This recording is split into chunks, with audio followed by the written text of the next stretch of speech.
welcome to Ajax Downs on a beautiful, little overcast, but very warm day 21. It is September 24th, Wednesday here at Ajax Downs for a great card of quarter horse racing.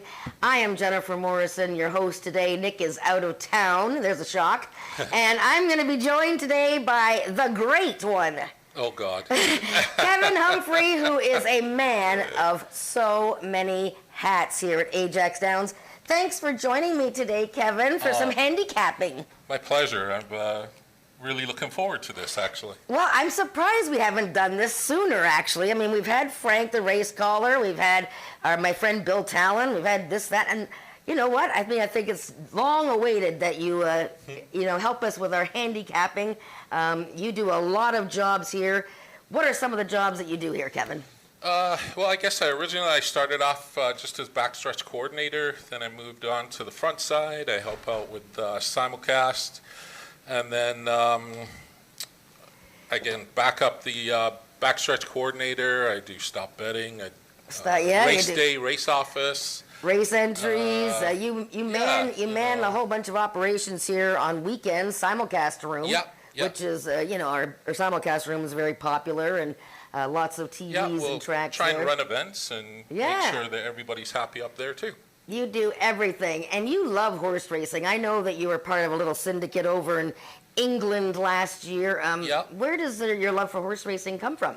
Well, I was born in England, and I guess my grandfather would actually pull me out of school when I was like 9, to go to the English tracks over there, and it just grew. We had horses in England, and That's great. So you love it. Absolutely.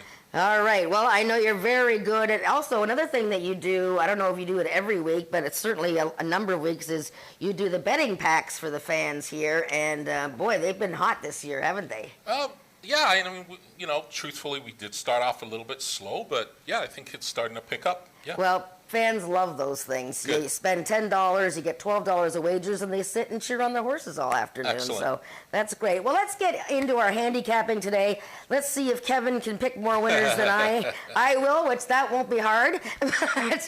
Actually, I've struggled the last couple of weeks, but this time of year, Kevin, we're getting down to the last few racing dates. And, horses are running a little bit more frequently and changing what divisions they're running in. So let's see how we do. Let's go on to the first race, gang. And we're going to get right into it. A speed index event, 300 yards. Horses with an average speed index of 80 and under, or never better than 85.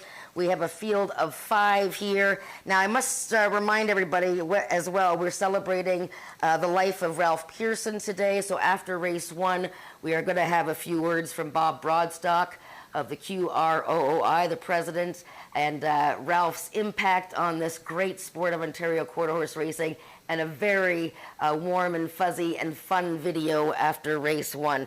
Kevin, look at that. Oh, boy. I don't know who's copying who. There we go. Tell me about your picks in race 1. That's pretty obvious, isn't it? Yeah, well, for sure. Relentless Betty looks pretty good, doesn't she? Yeah, I mean, her last 12 starts, 7, 3, and 2. Wow. Very consistent. Her last race was the second in the maturity stakes. You just got to believe she's a little bit better than all these. She has had a great campaign, a whole bunch of wins in a row, and then, like you said, the winning streak came to an end last time, but nothing wrong with that. No, absolutely. I mean, Queen Charlotte, horse of the year last year. That's right, So now if you're betting an exactor in here, I guess you like the 3 horse. I do. He hasn't met Relentless Betty yet, but he's got good times. Yep. And, if you look at Sweet D lost to Fate Zooming at 350. So, that's why I'm sort of leaning to Fate Zooming. Caraway's Angel's Hair is steady, but I think she would need to go better to get a top 3 here. Mexican Mouse is good. She has lost to Relentless Betty, but she's dropping down slightly from her last 2. And has been third to Relentless Betty. I think it's possible, but I think it's a 4-3 exactor. All right, looks good. Okay, let's move on to race number 2 then. We both agree on Relentless Betty. Let's see if we agree all day today. I don't know, but race 2 is an allowance race, okay? Now, unfortunately, I think we have a smaller field here. Yes, we do have the scratch of the 4-horse JJ Johnny Popper. It's unfortunate, but this is a nice little allowance race. Non-winners of 2, or Ontario Bred Sired non-winners of 3. And I just want to see what our picks are in here, because I think we're on different. I think we're on different wavelengths here.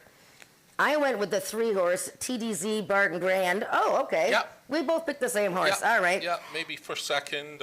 Yeah, well, we second, differ a little bit, the but- 5, yeah. I just have 2 picks in here because I did pick JJ Johnny Popper for 3rd. But, yeah, I mean, TDZ Barton Grand, this is a big sorrel gelding from Fort Erie. And the fun thing about this guy, and his name is Frank, his nickname is Frank, is that Lawrence Spada also rides him as an outriding pony at Fort Erie. That's when right. they race. And then he comes here on his off days and does some racing. Now, you know, the guy won in July, but he was disqualified, unfortunately, that day. He has run some great races since then. He looks pretty salty in this spot, wouldn't you think? Yes, absolutely. He's always trying. You know, I even marked him as my best bet of the day. Okay. He ran second to game favorite. Yes. Yep. You know, your favorite interest, he won first out for Cody Young. That's right. Yeah. But he's moving up now. You know, and these, I think, have a few more races under their belt and a little bit more experience. So that's where I went to. Yeah, I mean, TDZ Barton Grand, you know, he hasn't won in 8 starts this year. Well, he has won, but and he hasn't won at the distance. But I think that's just sort of an anomaly because, you know, he likes 250, and last year he won at 350. So I think 300 is fine for him. It should be, absolutely. Runaway Sugarman, I just think you ignore the 110. Yes. And start handicapping from below that. You know, he ran a good 90. Yeah. And so, That's right. you know, the 90 is quite I think good. he's got a shot also. So Yeah. I would go 3-1-2 or 3-2-1 All for right. exactors. Okay, that is our second race, an allowance race, and now we're getting into the big vertical wagers, and starting with race 3 and the start of our pick 5. And I'm going to start off this race by showing a replay. Now this is a 220-yard dash, speed index. It's the lowest level. It's for 65 and under, average speed index 65 and under, or never better than 70. So usually we have some maidens in this kind of race, which we do have 3 maidens and a couple of winners. We've picked the same horse again. And actually I'm going to show a replay, though, of a horse that I didn't pick to win, but I actually did pick her to win, and then I changed my mind after I did it. But I'm going to show the last race of significant separating. It was August 31st, because I thought it was such a good effort, even though it started quite in a rocky fashion. Here she is in her last race. Let's just spin it, gang. And we'll see how she sort of comes out a bit, and gets sort of clunked there by, I believe that was one of the Dan Giles horses. But, you know, this is just a little tiny filly, and I thought she was very game to come back on. She just failed to hang on for 3rd.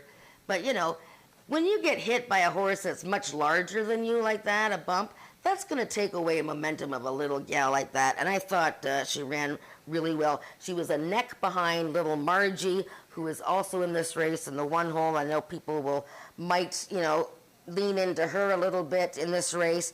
Having said all that, I think she's an exactor player, but we both went with the 5-horse Dun & Chrome, and I think it's about time that she gets her second win. What do you think? Absolutely. I mean, at the bottom end of the day, these are 65, 70, so anything can happen, but, you know, Dun & Chrome, he's been consistent. He's been unlucky. Yes. With some starts, but, you know, good effort last race. He won it in a good time. He's got the fastest time at 2:20 for this group. Oh, okay. That's you know, a good point. I think, you know, he's probably our key to start off the pick 5. Well, I appreciate you've got a nice pick 5 there. Look at that. That's a good ticket. I think Nick would be proud of that. And even better, this one's probably got a chance to win. No, I'm just kidding. No. But okay, so you've keyed the 5. I think that's a great ticket there, and we'll follow it along as the day goes on and as we go through the races here. But Dunn and Chrome and Corey Illman and Rachel Isaacs have been a good combination. A lot of seconds, unfortunately, this year. 11 second-place finishes for that team. But they've had a lot of bad luck, too. Yeah, they have had some rocky trips, which happens, but she looks pretty good in here. Okay, that's the first leg of the pick 5. We move on to race 4, where the pick 4 starts. And we'll see your pick 4 ticket shortly here. This is a maiden event for 3-year-olds and upward at 300 yards. And I really like a horse in here.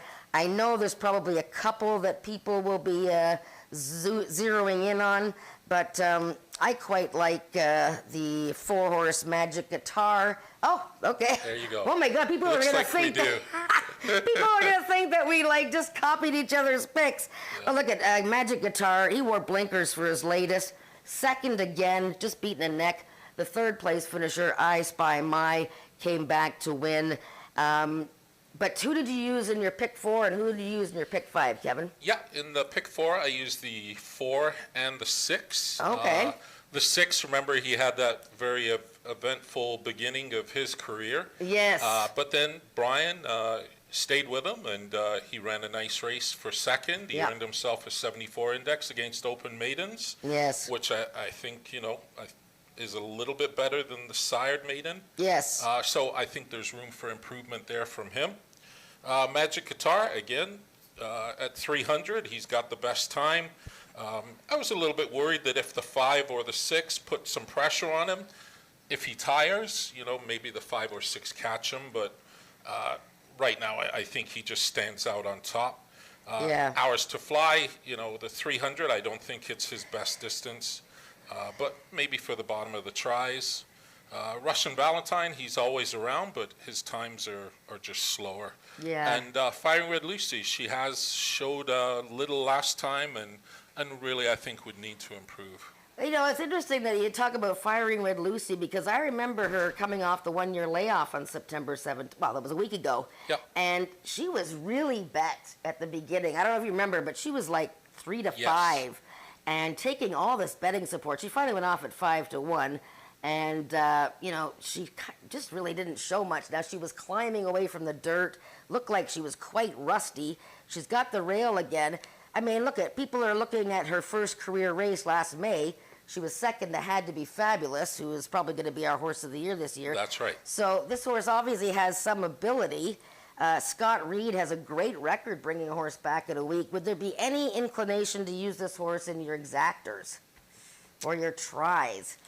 I mean, or would you want to give her another race? I think we need to see at least one more race to see if there's any improvement from the last race. And you know what? If she beats us, so be it. But, I think it's going to be tough to beat Magic Guitar or Icon Dash. I believe we picked those first 2. And those are the 2 horses you used in your pick 4 and your pick 5? 4 and 6, yes. All right, perfect. Okay, let's move on to race 5. And there's a whole bunch of horses coming. Well, I guess there's a few horses coming out of races against Had to Be Fabulous here. But we do have a late scratch here of the 3-horse Kissin' Ella. So that's unfortunate because I was looking forward to seeing her. She was second in the Norman Peikoff Derby to Had to Be Fabulous last time. She has run so many wonderful races this year and only has 1 win to show for it. That's right. So it's too bad. But we are left with a 4-horse field that is about as tricky to pick as anything. And once again, we are somehow picking the same horse. We did not pick the horse of the year last year, Queen Charlotte. Yeah. And we didn't pick a stakes winner, Chasing Butterflies. But we picked Game Favorite. What do you like about it? I know. Well, originally, I did pick the 3, but because of the scratch, they moved the 4 up to. Okay, so you did pick Kissin' Ella. Yeah, I did pick Kissin' Ella. Okay. Absolutely the toughest race on the card, I think. Yes. Yeah. They're all in that low 90 range. Yeah. Yeah. So they can all improve. Yeah. Game Favorites. He ran well in the Norm Peikoff Derby there for at least the 350, and that's when Kissin' Ella just probably went a length ahead. Yeah. I do like Chasing Butterflies. I think he'll be tough in here. Again, his starting issues scare me a little bit. I know. It's funny. And he's got a win, a flop, a win, a flop, a win. So he's kind of like a bit of an in and outer. But you're right. If he breaks, he's tough. He does get a little bit funny there, doesn't he? I saw Mascara went to the one horse on here, but I think that's because Alexis is probably first call now for Rick Kennedy. Yeah, I mean, you'd probably know better than I would. That's what that is anyway. Well, that makes sense then. And Very Sweet good. Kara, she tries every time. Gotta love Sweet Kara, named for our own Kara Ferguson here. Those two Volta, Kara might be right there. But a great race and the start of the late pick 3. Okay, we got a couple of minutes to do race 6 and race 7. I know I have a little replay. Let's briefly touch on race 6, an allowance race. This is interesting. Ontario sired 3-year-olds and up, non-winners of a race since May 1st of this year, and have started at Ajax Downs. So we can't have horses coming off a year layoff or anything. They just haven't had a horse that has won since May 1st. Interesting, though, that Winning Okie has won races since May 1st, but he's been disqualified. I think that's where I ended up. What did you do here? Oh, now we're different. Okay, tell me about... Oh, Up and Over. Okay, this is a favorite horse of Nick's, too. Tell me about why you like him. Sure. His last race was actually at a 90 and under. Okay. When he was an 83 average horse. All right. So those were actually tougher. Yes. He's beat Skywalker. He's the fastest at 250. He's the fastest at 300. I don't think he wants any further. But agreed. He's where I landed. I think that's an excellent, I probably overlooked him here. I love Joe Chaveras horses coming off a week layoff or less, because it always tells me that Joe thinks, well, this horse is just razor sharp. He's almost 50%, Joe, in the last 2 years, bringing horses back in a week or less. So, that's a good pick, I think, there, Kevin.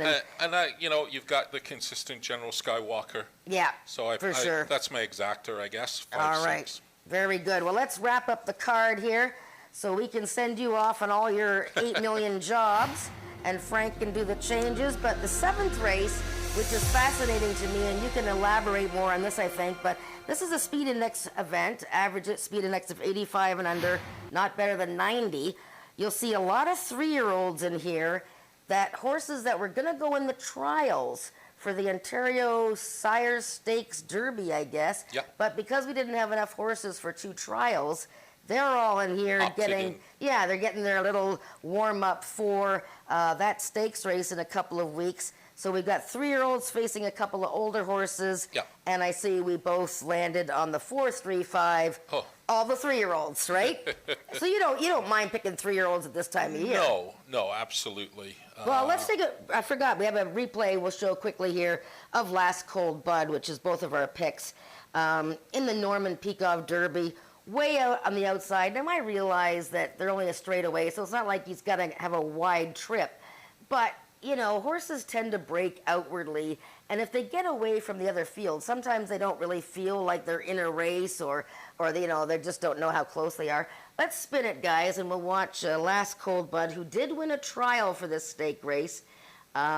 Little bit breaking outwards, so he's out there, and I always find it hard to figure out where the horse is compared to the lead. Yes. Now, I don't think he's really actually on the lead, but I think he's right beside Had to Be Fabulous here. That's right. And she's to his inside, and I think that I think he runs on his wrong lead or incorrect lead compared to the others. But I like the way he finished. I thought that was absolutely. And without her in the field, all the better for him, I guess. Already that Norman Peakov Derby has spawned a next out winner in Sassy's Best, who was well in the back in that race. So yep. Last Cold Bud looks pretty logical, yes? Yeah, that one and CG Megaspy. I mean, they've sort of butted heads a few times, but Last Cold Bud got the better of him August 24th with a little bit more distance. He lost to them at 3:30. This is 3:50, so I think he can make that around. And I do have a bit of a long shot, if I could say. Yeah, absolutely. The 2 horse. Admiral Nelson, okay. Yeah, the 2-horse. You know, he was running well early in the spring. Yes. He stretches out to 350, which if you look, he has never run it. His 2 races at 300 and 330 were very good. Okay. For 9,500, which is exactly what his index is now. That's right. So he's stretching him out to 350. Closed very well his last race at 220. That's true. So he's getting more distance, which is way better for him, I guess. Absolutely. And look who's on him, Tony Phillips. Maybe he can close the card, open the card for us today. There you go. Well, Admiral Nelson for the Bogar team. By the way, James Bogar won his first thoroughbred race at Fort Erie 2 days ago with Imperial Trick by Imperial Hint, who also has some quarter horses. So congratulations to James Bogar. Yes. So that was awesome, Kevin. We did it in a record time because I know you've got lots to do, but I thought it was fabulous. Best of luck with your picks today. It was great fun, Kevin. And Frank's going to give us the changes for today's Great Card of Racing. Please join us after race 1. We'll have a fun little video and remember the wonderful Ralph Pearson. Up to Frank for the changes. Thank you. Good luck, everybody.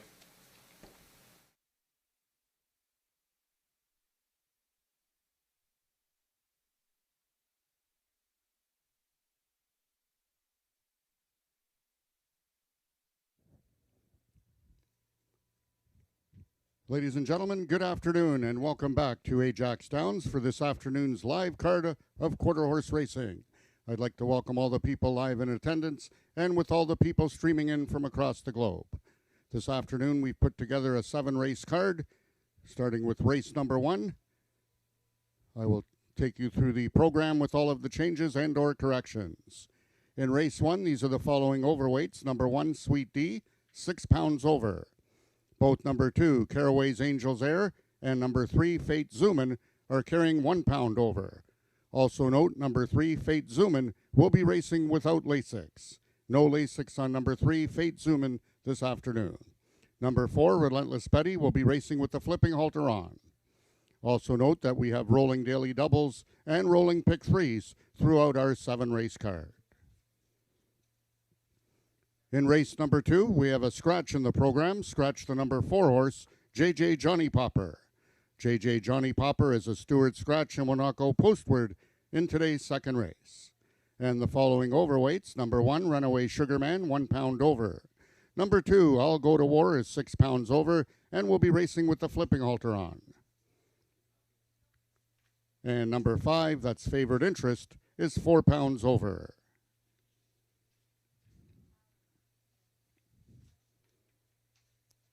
Race number 3, we have a couple overweights. Number 4, Caraway's Royal Air, 1 pound over.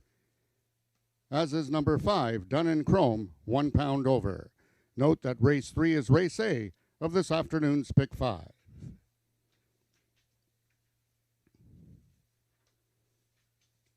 The 4th race, a couple overweights. Number 1, Firing Red Lucy, 1 pound over.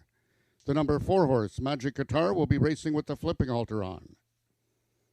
And number 6, Icon Dash, is 6 pounds over. Race number 4 is race A of the late pick 4. In the 5th race, we have a vet scratch in the program. Scratch the number 3 horse, Kissinella. Kissinella has been excused by the track veterinarian and will not go postward in today's 5th race. In that 5th race, we have one overweight. That's the number 5 horse, Queen Charlotte, 6 pounds over. Number 5, Queen Charlotte, will be racing with the flipping halter on. Race number 6, the following overweights. Number 1, Barry F. Rush for Candy, 1 pound over. Number 2, Winning Okie, 6 pounds over. Number 5, Up and Over, 1 pound over. Race 6 is the first half of the late daily double.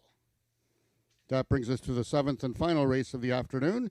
Number 1, Just a KVN, 1 pound over. Number 2, Admiral Nelson, will be racing with the flipping halter on. Number 3, CG Mega Spy, 4 pounds over. Number 4, Last Cold Bud, 1 pound over. Number 6, The Batman, will be racing with the flipping halter on. And number 8, RR, I'll Be Your Huckleberry, will carry 6 pounds over. Those are the changes thus far in your program. Any further changes or corrections will be given to you before each race. The track is listed as fast. It's overcast, 20 degrees Celsius, 69 degrees Fahrenheit this afternoon. The wind is coming from the east at 16 kilometers an hour, which is 10 miles per hour, so we will have a little crosswind this afternoon. Post time for race 1 is at 12:55 in just 12 minutes.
Good afternoon, racing fans. I just wanted to welcome you to Ajax Downs, and what a glorious late September day. Wow, so warm out here.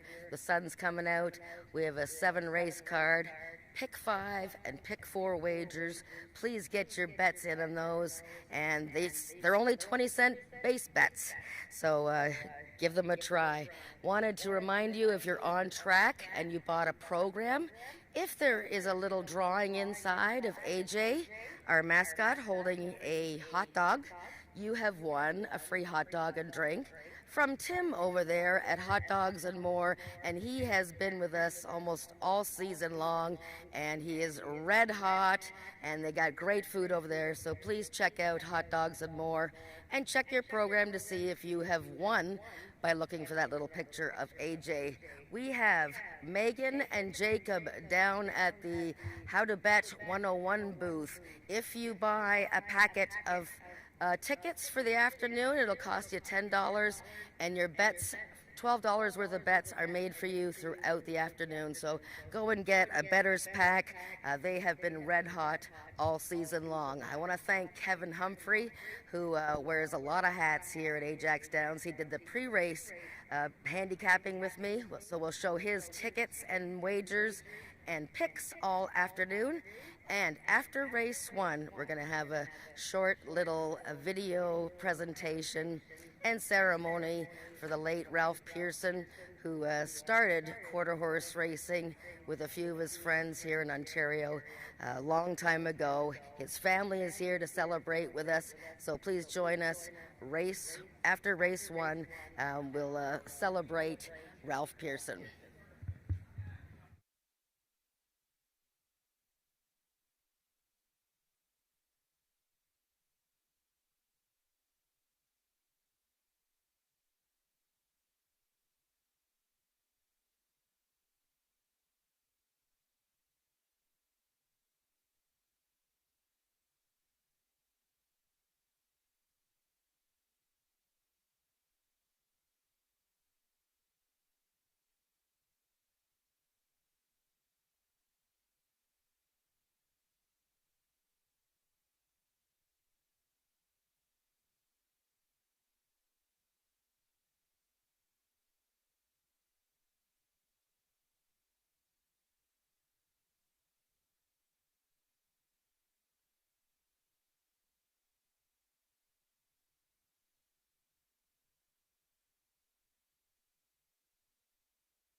The horses are now entering the track for today's first race. It's a speed index race for 3-year-olds and upward, with an average speed index of 80 and under, or with a speed index that has never been better than 85, running for a purse of $9,000.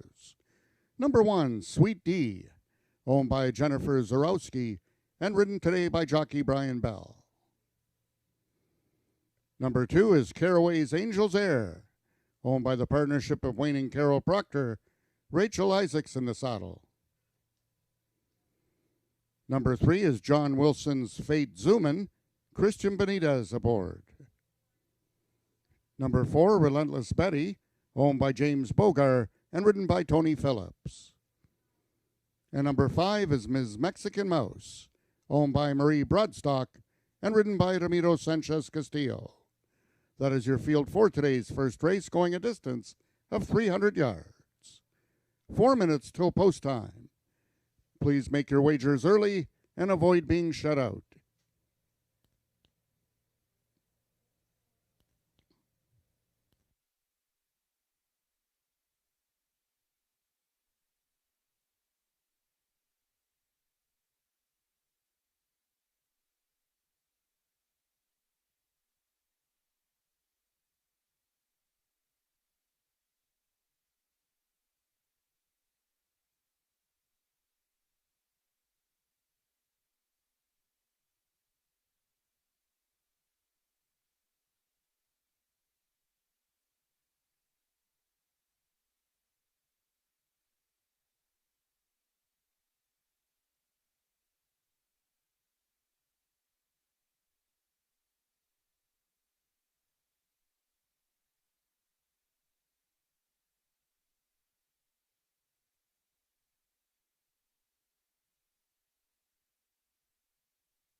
All of the horses are now approaching the starting gates. They'll be loading shortly.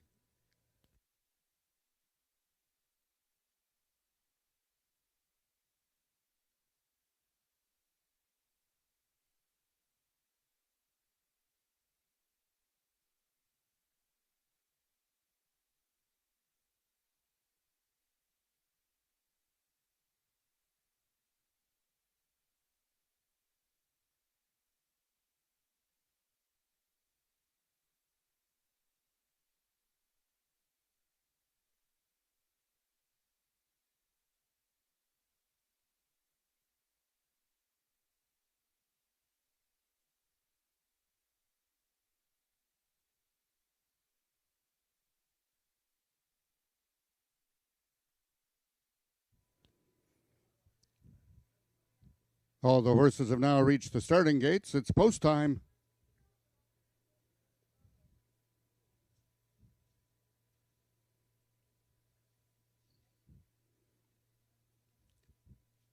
First one in is number 5, Miss Mexican Mouse.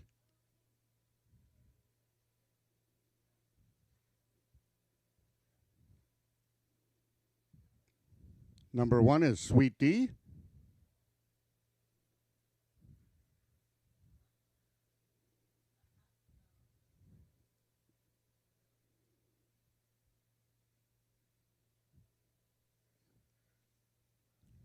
Number 3, Fate Zoomin goes in. 2 left to load.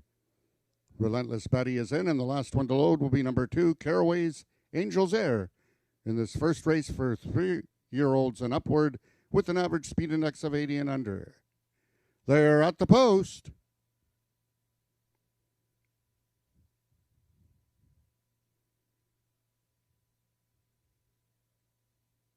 And they're off. Coming out together were Caraway's Angel's Air, Fate Zoomin, and Relentless Betty. From the extreme outside, it's Ms. Mexican Mouse, and along the rail, Sweet D. Caraway's Angel's Air in the center, both Fate Zoomin and Relentless Betty coming to the payoff. Fate Zoomin wins it by a head. Second was Relentless Betty, and Ms. Mexican Mouse will complete the triactor. Race 1 numbers unofficial, 3, 4, 5.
Ladies and gentlemen, in the photograph, the unofficial winner in the first race is both number 3, Fate Zoomin, and number 4, Relentless Betty.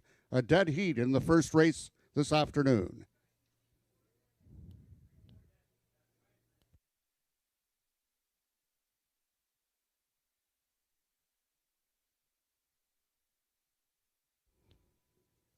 Once again, we had our dead heat in race number 1, Fate Zoomin and Relentless Betty. Third was number 5, Miss Mexican Mouse, and fourth, number 2, Caraway's Angel's Air.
Now entering the winner's enclosure is one of our two unofficial winners of race number 1.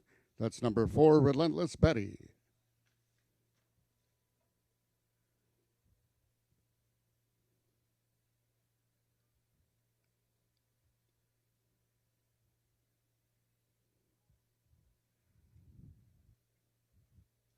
And now entering the winner's enclosure, our other unofficial winner in a dead heat, number 3, Fate Zuman.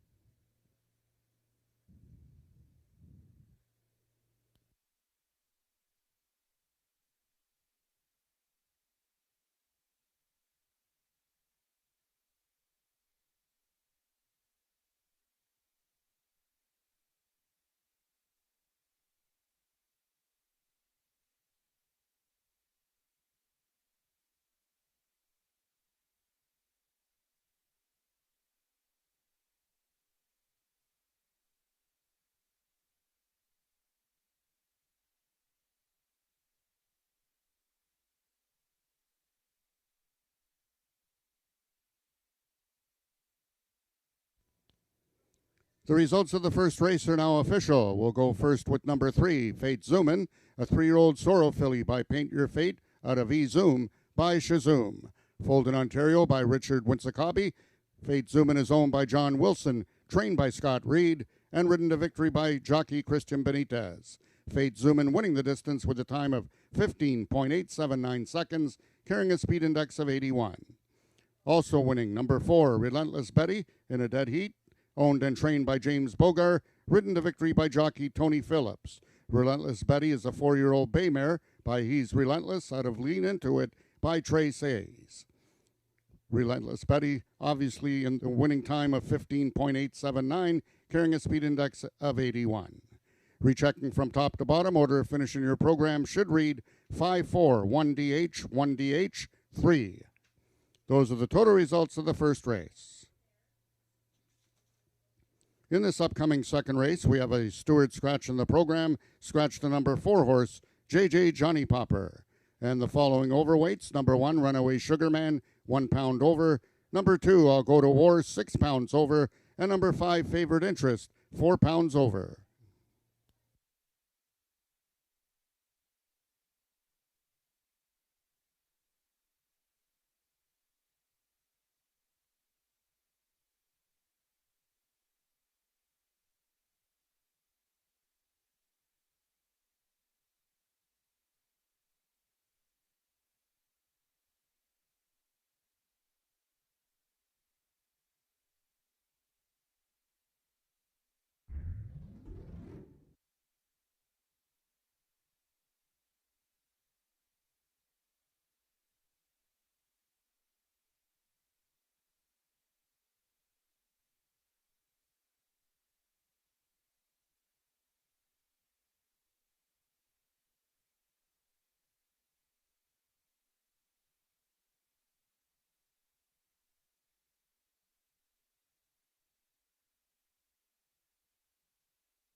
Wow. Great way to start the day. A dead heat for the win.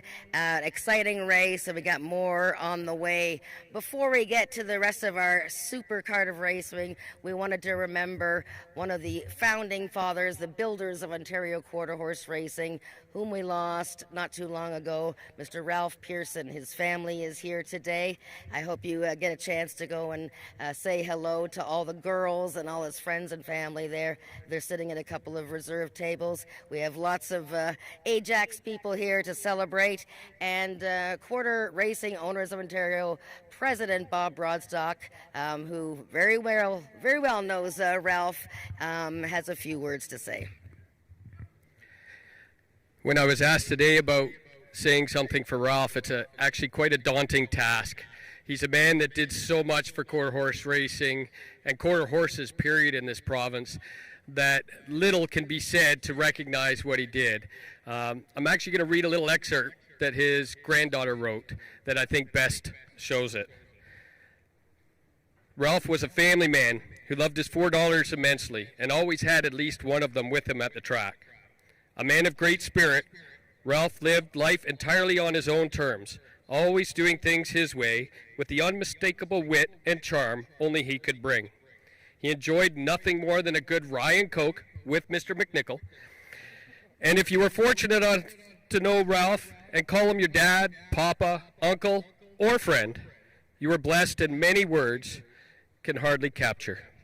Beyond his love for his family and friends, Ralph leaves an extraordinary legacy in the world of quarter horse racing. From his early days bringing pari-mutuel wagering to Peacock Downs and the Markham Fair, to his leadership as president of the QROI. Ralph was a pioneer who shaped the sport in Canada. He was instrumental in developing stakes and futurity race programs.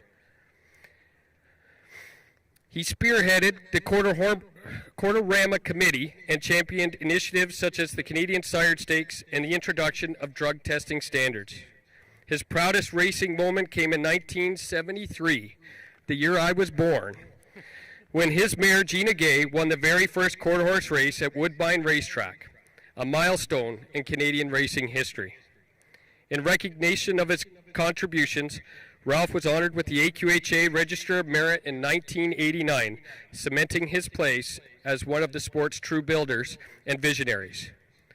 Ralph's life was defined by love, loyalty, and a passion for the things he held dear.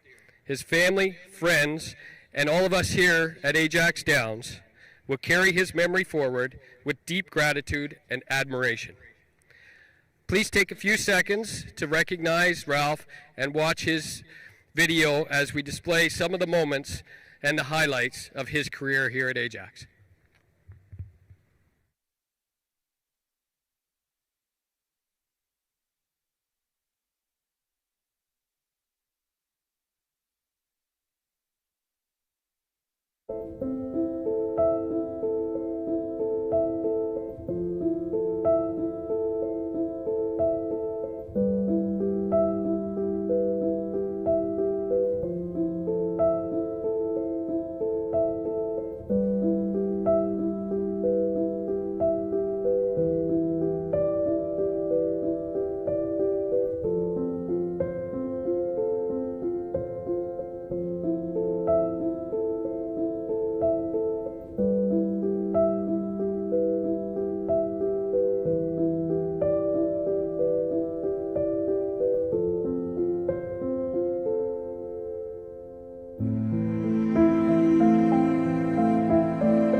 Thank you, Nick and Jen. I am here with Mr. Ralph Pearson, the owner and trainer of Country's Coming Back, who is racing in our seventh race today, the Peacock Maturity Stakes. So, Ralph, Nick doesn't believe that your horse can win today. What do you say to that? Oh, he always done it. Yeah, I've told everybody he couldn't pick his nose, and that's the truth. you know, and it's good that he's not picking my horse, because when he picks anything I got, I always lose.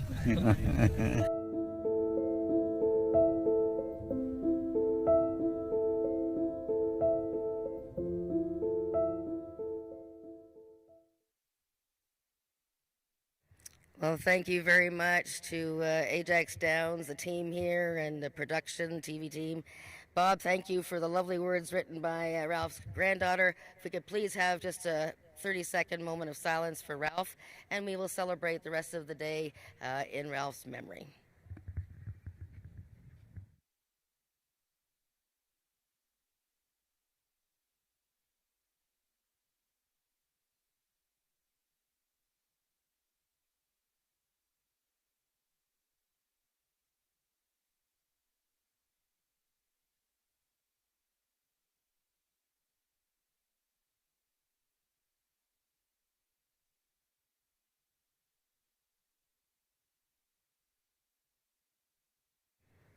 Okay, thank you very much, everyone. We miss you, Ralph, and let's enjoy a great day of racing. Thank you, everyone, for coming by. And please, the Pearson family's here. Go and say hello. We got the next race coming up in a couple minutes.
Hi there. Okay, we're back here for race 2 at Ajax Downs. Thanks again. Beautiful tribute to our lovable Ralph Pearson, who we are going to miss dearly. And who knows, maybe one day we'll have a little stakes race named after him. But great day of racing coming up here. Race 2, if it can be any more exciting than the first race where we had a dead heat for win. We have a 4-horse field here, but it's a pretty interesting dash. So this is an allowance event, 300 yards, 3-year-olds and up, non-winners of 2, or Ontario bred or sired, which have non-winners of 3.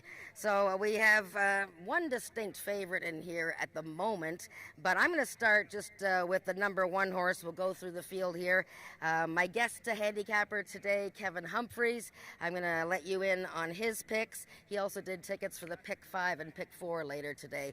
So this is number 1, Runaway Sugar Man. He's back in a week, and this guy won consecutive races back in June, and he's been pretty good in all his races since then. Like Kevin said earlier today on the pre-game show, let's throw out the 110 because that really wasn't his game, and he didn't break all that sharply. This is a guy who prefers to stretch his legs and go a little bit further than that. So 2 starts ago, running 330 yards, he ran a 90 speed index and just about led all the way. So you can expect Runaway Sugarman to be a pace factor right from the get-go here with Rachel Isaacs riding. Number 2 is taking all the early money, and this guy is back in a week. It's I'll Go to War. And I've mentioned this before, when Joe Tavares runs his horses back in 1 week, he's almost 50% winning. This guy is always making a good appearance before his races. He's always on his toes. He's a happy fellow. You can see him coming up behind me here. He was a winner 2 starts ago, going 110 yards. The one thing about I'll Go to War is the shorter, the better for him. He's very quick out of the gate. Last time, another 110. Not quite as sharp from the gate as normal, but that was a really tough field. So now he stretches out to 300 yards, and he'll try and get his first win at the distance. Now, number 3 is the horse that Kevin and I both picked here, and that's TDZ Barton Grand. And this guy was a winner in July, but unfortunately he was disqualified that day. And that day defeated Maryland Magic, who at the time was on like a 6-7 winning streak. Since then, he's run very well in all kinds of difficult situations. This race is actually easier than most of the races he has been in lately. Now, you can see how calm TDZ Barton Grand is with owner-trainer Lauren Spada there. He doubles as a Fort Erie outriding pony. So he accompanies racehorses to the gate at Fort Erie, and then comes here every now and then and runs a race. So he is definitely well deserving to be one of the favorites here. I expect him to be the favorite, and he is a big-time win contender. And wrapping up the field is the 5 favorite interest. A really fun story this year, and we've had so many of them. Favorite interest purchased by Cody Young following his final appearance in the summer in July. And he won his first start for his new owner. Jason Pascoe was training the horse before that, and the horse just broke his maiden with a 79 speed index. I think he can definitely go faster than that. He's already run an 80 this year. JB Botello coming back to ride. We'll see how good he is. But right now, I think the 3 and the 5 are the top contenders for Kevin and I in race 2. So good luck with your wagers. And pick 3 starts here. And we'll meet up with the winning connections right after the race.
The horses are now entering the track for today's second race. It's an allowance for 3-year-olds and upward, which have never won 2 races, or Ontario bred or sired, which have never won 3 races, running for a purse of $11,000.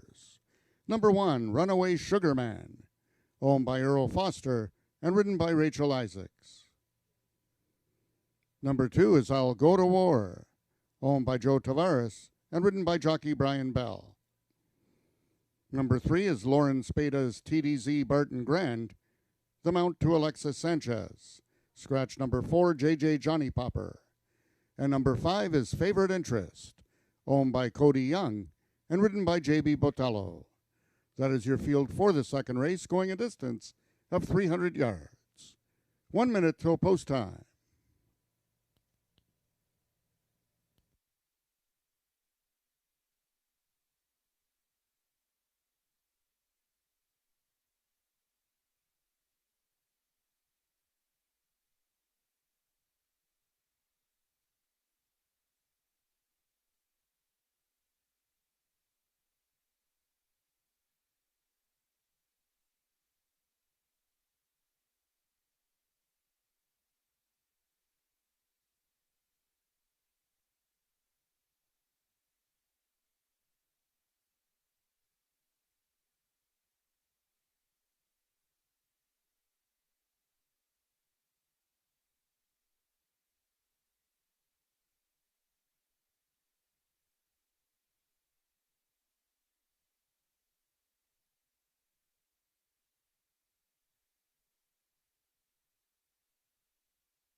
All the horses are now approaching the starting gates. They'll be loading shortly.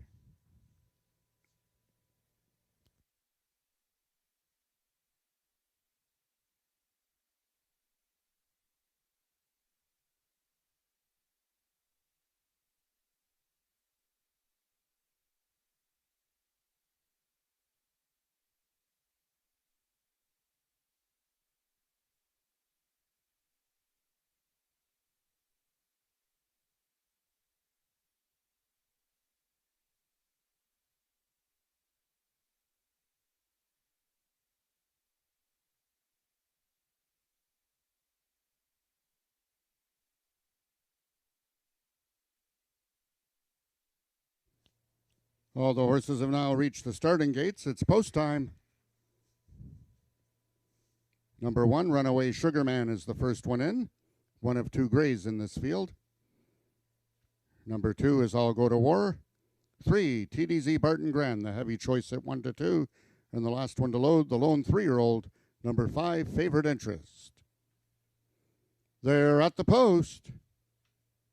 And they're off. I'll Go to War took the early lead with TDZ Barton Grand. Along the outside is Favorite Interest, and along the rail, Runaway Sugar Man. But they're going to have to try and collar I'll Go to War, and here comes TDZ Barton Grand. TDZ Barton Grand wins it. I'll Go to War was second, and Favorite Interest completes the triactor. Race 2 numbers unofficial, 3-2-5.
The unofficial winner of the second race was number 3, TDZ Barton Grand. Second, number 2, I'll Go to War. Third, number 5, Favorite Interest. And fourth, number 1, Runaway Sugarman.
The results of the second race are now official. The winner is number 3, TDZ Barton Grand, a 5-year-old sorrel gelding by FDD Going Grand out of Miss Barton County by Toast to Dash.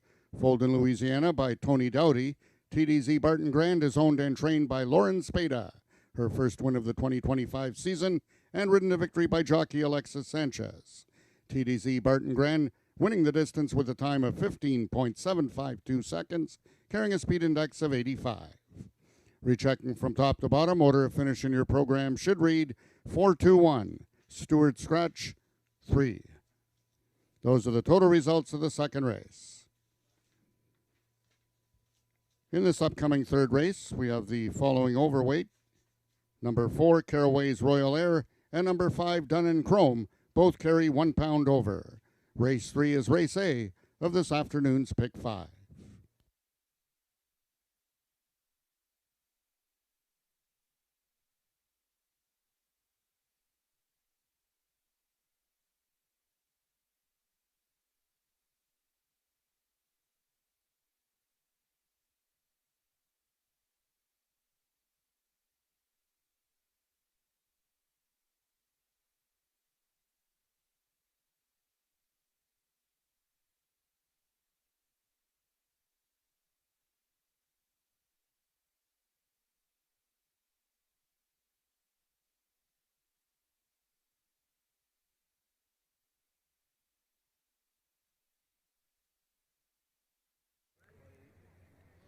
Well, there's a popular winner, 5-year-old TDZ Barton Grand for Lauren Spada, owner, trainer. And like I said earlier, he had won earlier this year but was disqualified, so now he makes it official. And that is a win and 5 placings in his 9 starts this year. And again, Frank, as he's known affectionately, is an outriding pony at Fort Erie in his other job during the week. So congratulations to Lauren, jockey Alexis Sanchez, and mentioning Lauren Spada, her brother Grant, who we have seen here at Ajax Downs many, many times, played in his first NHL game yesterday at Tampa Bay and got a point. So congratulations to Grant Spada. And of course, we miss Craig Spada here, NHL referee back in the day. So there you go, TDZ Barton Grand. Check your programs. If you have a drawing in there of AJ holding a hot dog, then you've won a hot dog and a drink from Tim's over here. Tim's Hot Dogs and More, the best food, the best fries. And we have betting packs from Megan over there at the How to Bet 101 booth. $10 gets you $12 in wagers. So come on out and spend $10, and you've got $10 wagers already made for you. And I tell you, they've been red hot all season. We have race 3 coming up in 17 minutes.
All right, race 3 is coming up in 11 minutes, and it's a 220-yard speed index dash, and this is for horses with an average speed index of 65 and under. That's their last 3 races, or a speed index that has never been better than 70. So a lot of times at this class level, we get horses who have yet to win a race, and that's the case with this dash. We have 3 horses in here who are maidens and competing against a couple of winners. Let's start off with number 1 here, because number 1, while she's a maiden, she is a contender on the short list of contenders here. This is Little Margie for Bob Broadstock, owner Marie Broadstock. She's a bit of a handful. She's really feisty behind me here, but she's not losing her cool. She's just feeling feisty. This is a gal who has been improving slowly with every race, and her last start was her first top 3 finish of her career, and her stablemate, actually, Cruising On By, was the winner that day, and this gal was a good third, and I think the shorter distance of 220 is good for her. Ramiro Castillo, the regular rider for the Broadstock barn, is returning to ride Little Margie and makes a good appearance. Now, number 2, Significant Separatin'. This is the horse that Kevin and I both picked second here, and I showed her replay of her last race, August 31st, where she kind of broke outward from the gate and then traded bumps with a much bigger horse. This gal, Significant Separatin', is not very big at all. She's just a little thing, but broke her maiden back in early August and has had 2 fourth-place finishes since then. So one of 2 winners in the field, and Cassandra Jeske is riding her back, and with a smoother beginning from the gate, I think she's going to be right there. And number 3 is Fly Fishin'. She's just getting her saddle on there. Owner Mary Schramma, trainer Dan Giles, and leading rider Ismael Mascara is going to return to ride this gal. She was in the same race as Little Margie last time. Now, this gal has run 7 times in her career, still searching for her first top 3 placing. Didn't really keep a straight course in her most recent start, so she meets similar rivals in this event, and like I said, looking for her first top 3 placing. Number 4 is Caraway's Royal Air. This is a 4-year-old gelding by Dash Air, and he had a really good outing 2 starts ago, early August, when third by a neck to Significant Separatin' and Cruising On By. Of course, I was saying that Cruising On By has since come back to win, and that was the case last time when Caraway's Royal Air ran against him, but he didn't break well at all that day, so just draw a line through that guy's last event, and Christian Benitez returns to ride Caraway's Royal Air, looking for his first victory. And number 5 is the key for Kevin on his Pick 5 ticket. And of course, this starts the Pick 5. It's a 20-cent base wager. You can use 1 horse in the next 5 races and hope you get them all. Or you can use a couple of horses in every race and share in a nice payoff. And it's 20 cents. So 20 cents for every horse you use. Dun and Chrome is the horse that Kevin and I both picked. And she's one of the 2 winners in the field. And last time she finished a good third to her to Imperial Memory, who was a maiden breaker that day. And this gal really was on the pace and battling all the way. And I think shortening up to 220 yards is going to be in her wheelhouse. Again, she is one of just 2 winners in the field. And Corey Illman and Rachel Isaacs, who have had a good deal of success together this season, but also more than their share of bad luck. This gal looks like she's going to be the big-time factor here. And again, we'll show Kevin's Pick 5 ticket in a minute. Play along, and good luck with your wagers in the Pick 5. There it is there. And we'll catch up with the winners after the race.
The horses are now entering the track for today's third race. It's a speed index race for 3-year-olds and upward with an average speed index of 65 and under, or with a speed index that has never been better than 70, running for a purse of $7,500. Number 1, Little Margie, owned by Marie Broadstock and ridden today by jockey Ramiro Sanchez Castillo. Number 2 is Brooke Sisson's Significant Separatin', the mount to Cassandra Jeske. Number 3 is Fly Fishin', owned by Mary Scrama and ridden by jockey Ismael Mosquera. Number 4 is Caraway's Royal Air, owned by the partnership of Wayne and Carol Proctor and ridden by Christian Benitez. And number 5 is Corey Illman's Dun and Chrome. Rachel Isaacs in the saddle. That is your field for the third race, going a distance of 220 yards. Just 2 minutes till post time. Race 3 is Race A of this afternoon's Pick 5. Also this afternoon, we'd like to welcome the Wealth Management Dominion Securities, who are the sponsor of this upcoming third race. They are spending the afternoon in our VIP room, and hopefully they are enjoying their afternoon. Good luck in this upcoming third race.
All the horses have now reached the starting point. It's post time.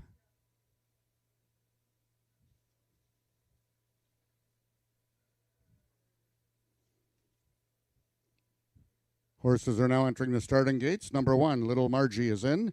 one of 3 maidens in this field. Number 2 is Significant Separating, one of 2 winners in the field.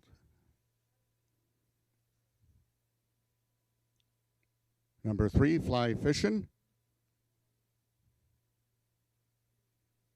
4 is Caraway's Royal Air, and the last one in, the 4-5 favorite is Done in Chrome. They're at the post. And they're off.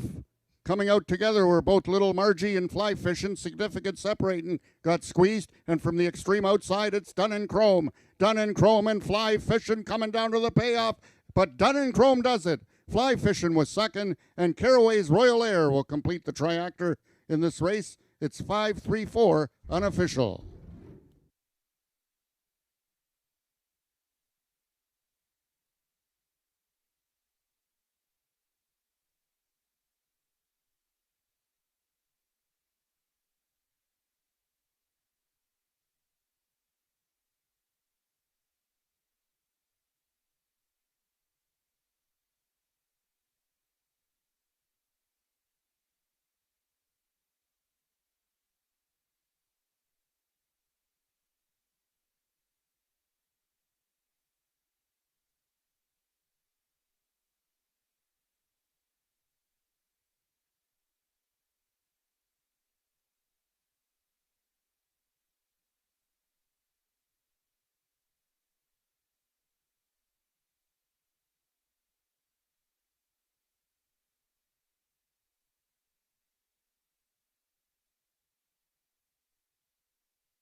Attention, ladies and gentlemen, we have a stewards inquiry in this race regarding the number 1 horse, Little Margie.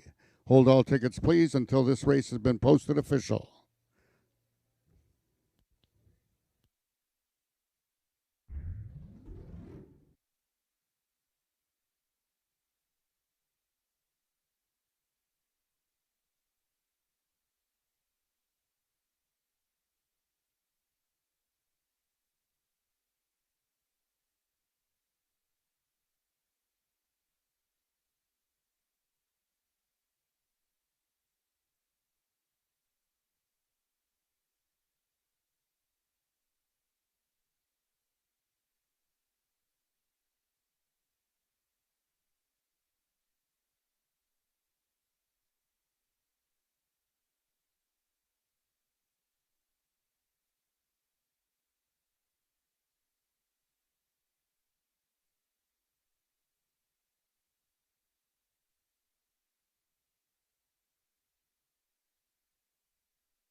Now entering the winner's enclosure is your unofficial winner of this third race. That's number 5, Dun and Chrome.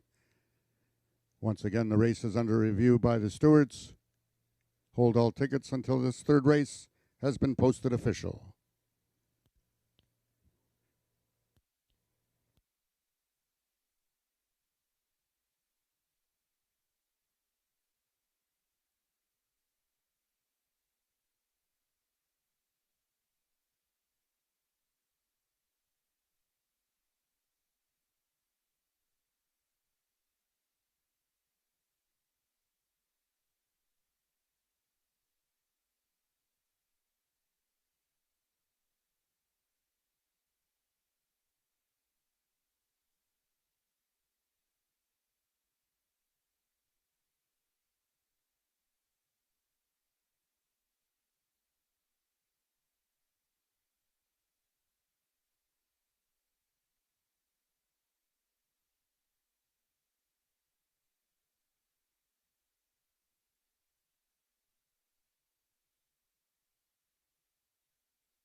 If I can have your attention, ladies and gentlemen, after a review of the video, the stewards have disqualified the number 1 horse, Little Margie, from 4th and placed her last for causing interference out at the start on the number 2, Significant Separating.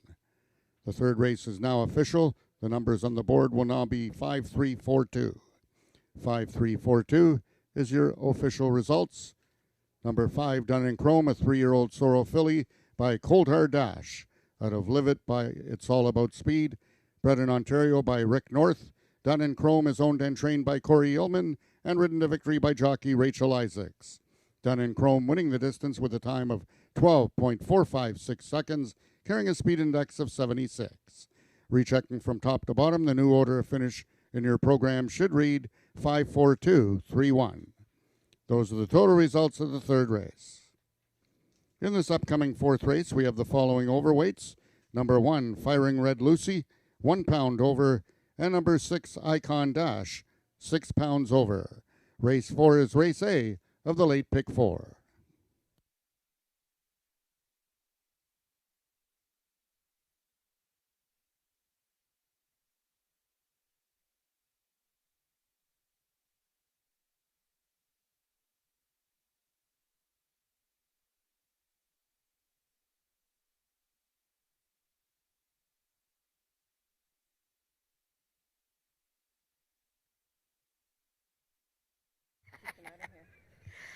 Dun in Chrome, a nice shiny winner here.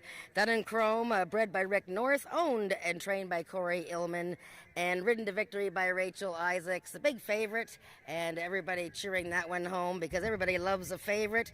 And that was her second win in her 12th start after some tough luck this year. Congratulations, Rachel. You know this gal better than anybody. You won on her earlier this year. What was the winning formula today? She was kind of in the perfect spot, perfect race for her. I probably know her more than anyone else. I broke her at the farm for Corey and Holly. And yeah, she's a really cool filly. She usually tries her best. She's had a little bit of tough luck, but she ran the perfect race today. And we're celebrating here on Ralph Pearson Day, and I know everybody remembers Ralph. Holly, you and Corey, I'm sure you've met or know Ralph over the years. I love your silks, by the way. Those are really sharp silks. Yeah, but Dun and Chrome has been a nice present for you because, you know, it's second win in 9 starts. Little moneymaker. Yes, so we bought her bridge the gap before our Rush to Go babies come next year. So she's done really well with us, and she's the first 2-year-old that we've kind of brought along the full way. So we're very proud of her. Well, that's great when you buy a horse to sort of bridge the gap for other horses, and then she ends up having a super record like that. And with a bit of luck, right? Who knows how many races she would have won. And you guys, the season has been a lot of seconds and some frustrations, but still, you got to be pretty happy. Yes, we're very happy with how this year's going. We're very glad to have Earl Foster as one of our owners, and we're happy to keep training. That's great. Well, congratulations, Rachel and Holly Illman and Corey Illman, and hopefully we'll see you again in the winner's circle very soon. Thank you. All right, that was race 3, and Dun & Chrome was the winner, Cold Hard Dash filly for Corey Illman. We have race 4 coming up in 16 minutes.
10 minutes to race 4, and congratulations to everybody who bet a pick 5 and had the 5 horse done in chrome. Of course, Kevin keyed that horse on his pick 5 ticket, and we all picked her to win. So let's see how we do moving along.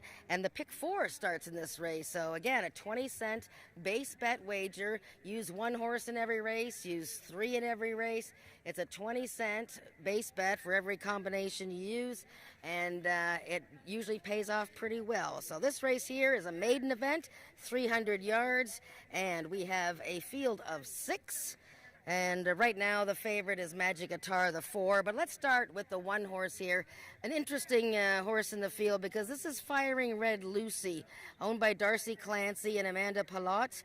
This gal showed all that interesting speed and ability last May 2024, when second to Had to Be Fabulous, who went on to be the top 2-year-old filly and is now probable horse of the year. So obviously this horse has some ability. Now, she came off a 1-year plus layoff September 17th, took a lot of early betting support, had the rail, but really looked rusty and was climbing away from the dirt. Not really sure what happened that day, but she ended up going up to 5-1. She was racing against a bunch of winners. Now she's in a maiden race, and right back a week later for Scott Reed, who has 11 wins this season. Now, we get on to a couple of maidens here that have had a lot of chances. Number 2, Russian Valentine, 0 for 22 so far in her career, but she sure has raked in the cash. She's won more money this year than she did all of last season, and she has been 2nd, 4th, and 5th in some of her races, always at the lowest speed index level. It's been a while since she ran in a maiden race. That was back in July when she finished 4th at 350 yards. 2 starts ago, beaten just a neck to Cruisin' On By in a winner's race at 10-1. Max Bedell, regular rider of this filly, and he's got 5 wins this year, Max, so he's having a super season, and he's ridden several winners for Paul Garrison. And number 3 is another longtime maiden, 17 starts, but 2/3 in a row for Hours to Fly, owned, trained, and bred by Dan Giles, and she is really getting close to that maiden win, I think. She's been running in speed index events until last time when she ran in a maiden event. The winner that day was a well-regarded maiden by the name of Fishin' for Coronas, who has come back to run well against winners. Now, 300 yards, is that going to be okay for Hours to Fly? Not sure, but we'll see how Ismail Mascara, the leading rider, gets along with her. He is going to try her for the 2nd time. The last time he rode her was 3 years ago. Now, number 4 is Magic Guitar, and he is the heavy favorite right now. And why not? 2 near misses in his last 2 starts, both maiden events. And last time, the horse that was 3rd behind him, I Spy My, he's come back to win. That day, Magic Guitar wore blinkers for the first time. And like I said, he just missed 2nd by a neck with Cassandra Jeske riding. This guy out of a very good mare, and of course by the really good Maryland Magic. There's Magic Guitar, certainly sitting on his maiden win, and today could very well be the day. Number 5, Louis Be Gone. This guy has shown plenty of ability in just 5 starts this year. 2nd in a maiden race 2 starts ago with Ramiro Castillo riding. Last time, not the straightest start from the gate. Ended up finishing a neck behind Hours to Fly in that August 24th maiden event. Wouldn't surprise me if this guy enters the top 3 picture. And the 6 horse on the outside, Icon Dash. Had that unsettling career debut where he stumbled in the middle of the race, tossing Brian Bell, but things went much smoother last time. He was 3rd to Favorite Interest, who ran earlier today in a much tougher race and ran well. So this guy is a major contender here. You're not going to get 11-1 though. Right now you're getting 5-2. And he makes a really super appearance here. I love the way his neck is bowed, his tail is out. looking very good. So that's your field for the first leg of the pick four. It's race four. It's a maiden race. Get those pick four wagers in. Kevin's going to have his ticket put up on the screen here, and you can follow along. So far, he's holding a hot hand.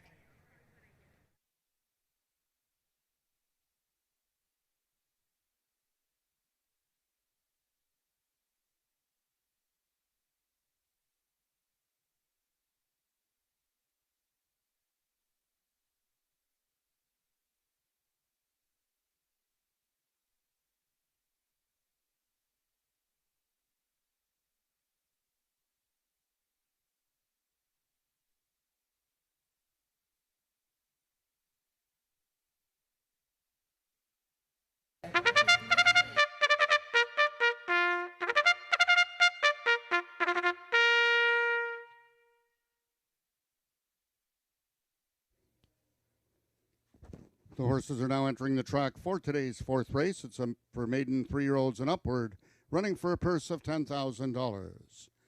Number 1, Firing Red Lucy, owned by the partnership of Darcy Clancy and Amanda Palat, and ridden by jockey Christian Benitez. Number 2 is Russian Valentine, owned by Paul Garrison and ridden by jockey Max Badal. Number 3 is Dan Giles' Hours to Fly, Ismail Mosquera aboard. Number 4 is Magic Guitar, owned by Robert Burns and ridden by Cassandra Jeske. Number 5 is Louis Begone, owned by Marie Broadstock and ridden by jockey Ramiro Sanchez Castillo. And number 6 is Icon Dash, owned by Joe Tavares, Brian Bell in the irons. That is your field for the fourth race, going a distance of 300 yards. Just 3 minutes till post time. Race 4 is race A of this afternoon's pick 4.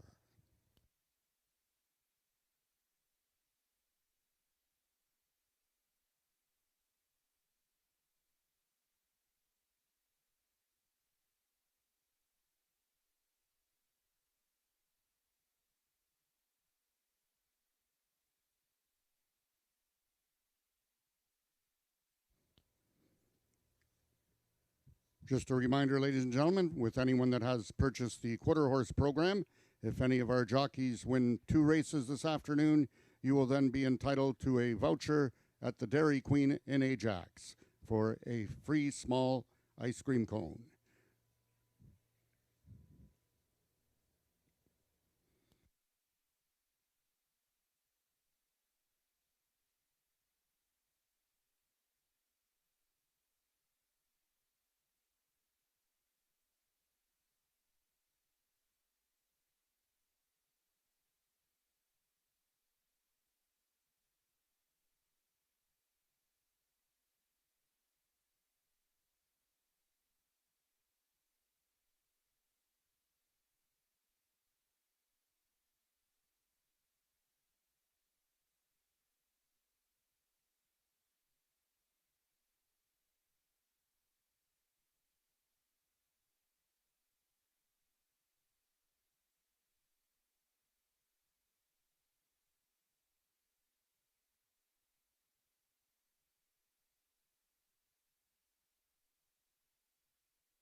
All the horses are now approaching the starting gates.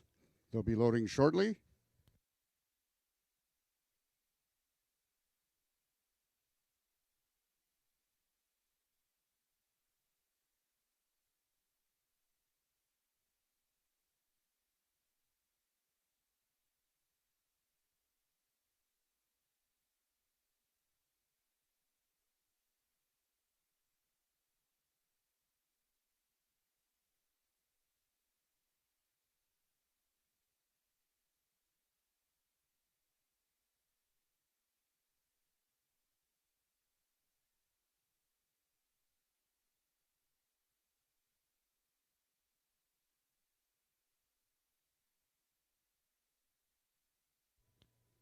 All the horses have now reached the starting point. It's post time.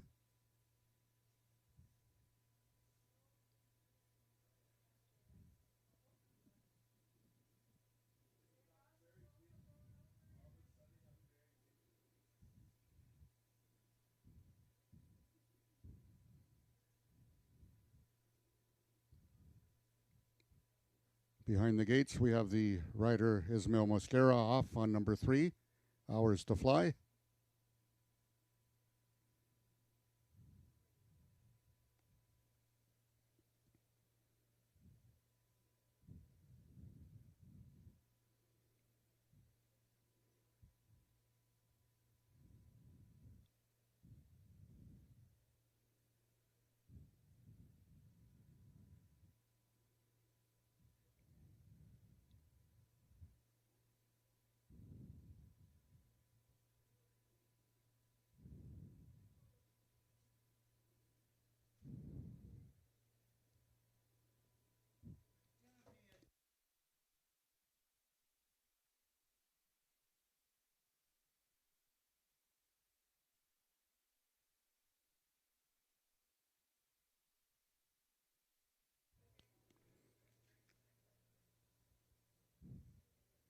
Just letting you know, ladies and gentlemen, that we are having a delay before the start of this third race. We are going to have a rider change aboard number 3, Hours to Fly, and just waiting on the details momentarily. Once again, we do apologize for the delay. There will be a rider change on the number 3 horse, Hours to Fly.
Attention, ladies and gentlemen, the new rider aboard number 3, Hours to Fly, in this upcoming race will be Tony Phillips.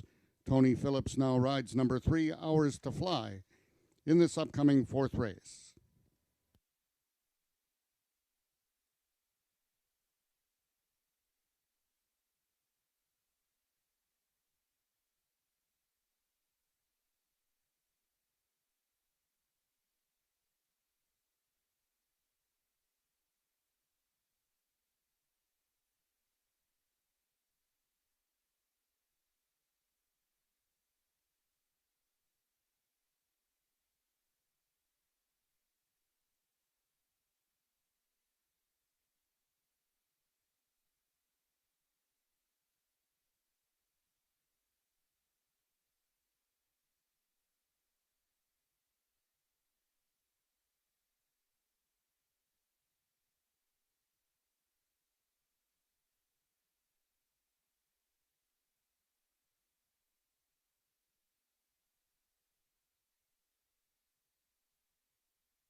Jockey Tony Phillips is now suited up and climbs aboard.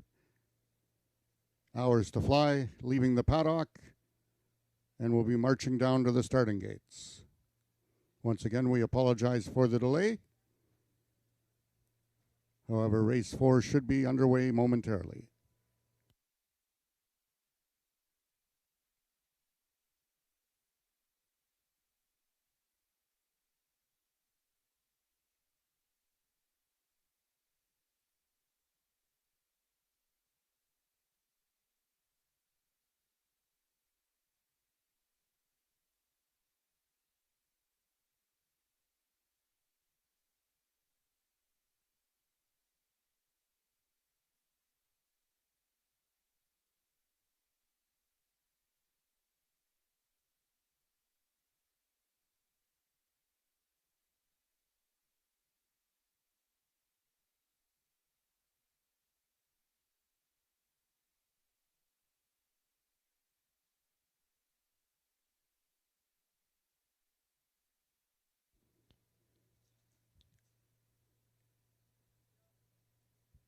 The horses are now entering the starting gates, and the first one in, number 3, Hours to Fly, jockey Tony Phillips in the saddle. One of 2 older mares in this field.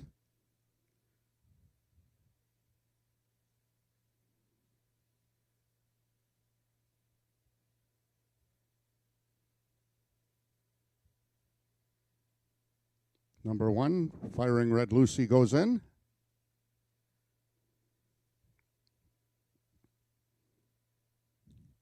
Number 4 is Magic Guitar, currently the favorite at 6-5 on the board. Louis Bigon is in. Number 2, Russian Valentine, the other older mare. Jockey Max Padell's only mount of the afternoon.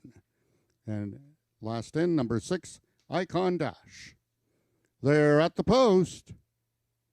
And they're off. Magic Guitar gets out quickly in the center. Towards the inside is Russian Valentine, and they are split by Hours to Fly. Louis Bigon and Icon Dash are asked to pick it up. Coming down to the payoff. Icon Dash is flying on the outside, but it's going to be too late. It looks like Hours to Fly and jockey Tony Phillips are going to get the victory, and a photo for the balance.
The unofficial winner of the 4th race is number 3, Hours to Fly.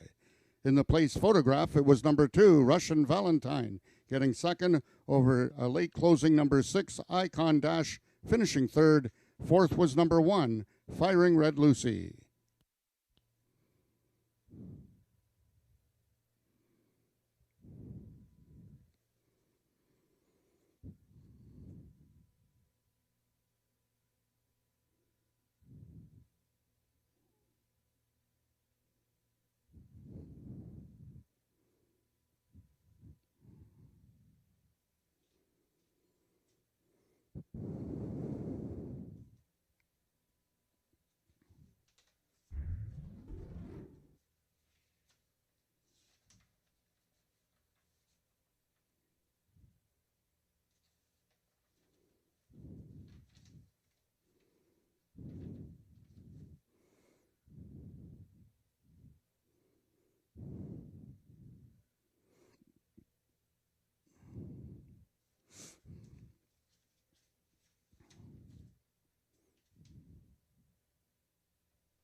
The results of the 4th race are now official. The winner is number 3, Hours to Fly, a 9-year-old chestnut mare by Special Flyby out of the Witching Hour by Dash and Chico.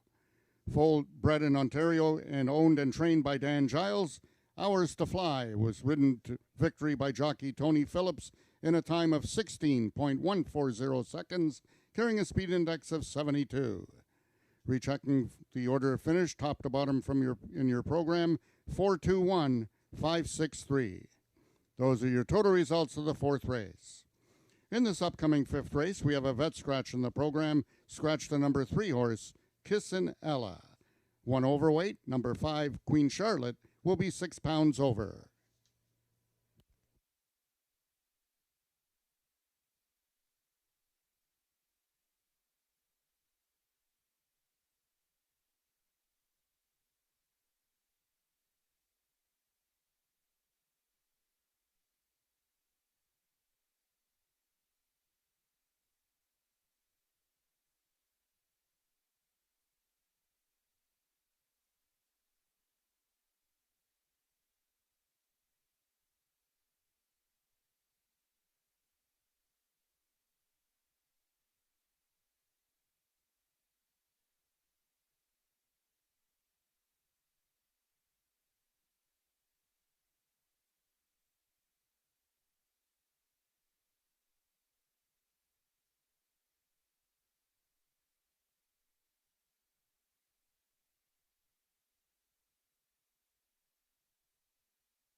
Okay, there's the photo finish of race 4. The winner in the green corner. That is Hours to Fly at age 9, breaking her maiden in her 18th career start. In the yellow, second, number 2, Russian Valentine in her 23rd start, finishing second there. And nobody had the Superfecta, all 4 horses. It was actually, 3, 2, 6, all for the Superfecta. And the guy behind this madness is Tony Phillips. Congratulations to Dan Giles, owner, trainer, breeder of Hours to Fly, who has broken her maiden. And now, like Dan just said, you can't call her a 9-year-old maiden anymore. She has just won her maiden. And Tony Phillips, of course, wasn't named on the horse. We had a late rider change there, TP. You were sitting in the jocks room, and then what happened? Oh my, oh my. We didn't have Hours to Fly, but No, you had to get dressed pretty quick and get on this horse. lickety split real quick. It was good. Dan Giles, he made me ride a horse, and they were asking me a couple of questions. Went out, and Philly was okay, and she got the job done. Couldn't believe it. Yeah, I mean, she got sort of bumped around at the start, but she really dug in. I mean, when you pick up a mount like that, I mean, she's had a few chances at her maiden win, but really, 72 speed index last time. It's not like she was a no-hoper, but you must have been pleasantly surprised. Well, you know what? I looked on the form, and she looked like she had a shot. She looked like she could be in the 1, 2, 3, so I thought, well, then why not? Well, there you go. Have you ever picked up a ride at the last minute and won? All the time. All the time. There he goes. TP. All right. Tony Phillips winning race 4 on Hours to Fly. She is no longer a 9-year-old maiden. Congratulations to Dan Giles. And we have race 5 coming up in about 17 minutes.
Race number 5 coming up here at Ajax Downs. 11 minutes to post for a very nice average speed index of 90 and under, or never better than 95. So that's about as high a level as you can get other than stakes races. And we have some stakes caliber, stakes winning horses in this dash. So pretty interesting event.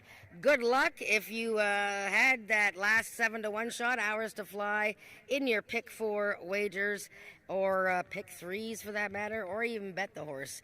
9-year-old maiden, Hours to Fly. Race 5 starts our final pick 3. Let's start off with the number 1 horse. This is Sweet Cara, and what a super campaign she's had this year.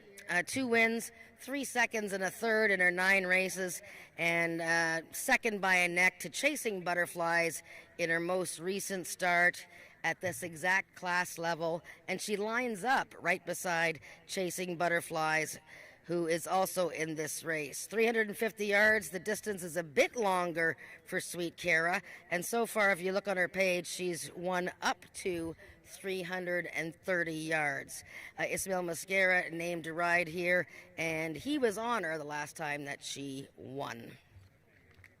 Number 2, Chasing Butterflies. Now, he often touts himself when he comes over for Rick Kennedy and owner Howard Walton. He tends to be on his toes and always looking feisty and razor sharp. I'm going to wait and see when he gets his saddle on. But he, too, has had a great campaign. 3 wins. Every second race has been a win for him, and every second race has also been a bit of a downer for him, and that's usually because he doesn't get away from the gate very well. So last time he was a winner by a neck over Sweet Cara, and he made up for flopping in the Ontario Sires Maturity Stakes when he was odds on to win that stake, and he was going backwards when the gates open. So that was unfortunate for him, but this Ontario sired and bred fellow is very much in form for the most part and a contender today. Alexis Sanchez is going to ride Chasing Butterflies as Ismail Mascara elects to ride Sweet Cara. Now, number 3, Kissin' Ella, unfortunately was a late scratch, so we move on to number 4, Game Favorite. And this guy has been a really nice developed horse for owner-trainer Ruth Barber, of course, from Country Boy 1, 2, 3. And Game Favorite won his first 2 local starts, and won another race a couple starts ago. Then he tried the Norm Peacock Trials and the final. Now, I don't know if the distance was a bit too far for him at this point. He's still a developing 3-year-old, but he was 4th in the trial, and then he was 6th in the Norman Peacock Derby. And I got to tell you, that race was interesting because he broke like a rocket. Well, he broke kind of not that sharp, but then he zoomed to the lead, rushed up to the lead, and then he was sort of swallowed up, and then he galloped out in front. So it was a very interesting race on his part. Again, I think that he's a horse that's still figuring out the racing game, but I really like his chances in this easier class level. That's Game Favorite. And the bottom horse, of course, is Queen Charlotte, the queen of racing last year. She was the horse of the year at Ajax Downs, voted on by the quarter racing owners of Ontario. There she is, and she got a late start to this season, but she won her opener. That was the Princess Maturity with Brian Bell riding. Then she tried a 110-yard dash and just missed by a nose. And then last time, September 10th, really had a poor start from the gate and lost all chance when running against Chasing Butterflies and Sweet Cara. Brian Bell back to ride Queen Charlotte. A clean start makes her very tough to beat here. So, sorting that race out, I don't think you want to use it all in the pick 3. But if you try to narrow it down, let's just see how the horses are warming up here. Excuse me. Right now, Queen Charlotte looking very good. Chasing Butterflies also looking sharp. And I expect Game Favorite. Tony Phillips is looking for back-to-back wins. He might be holding the hot hand for the latter part of the card today. Good luck with your picks in race 5.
The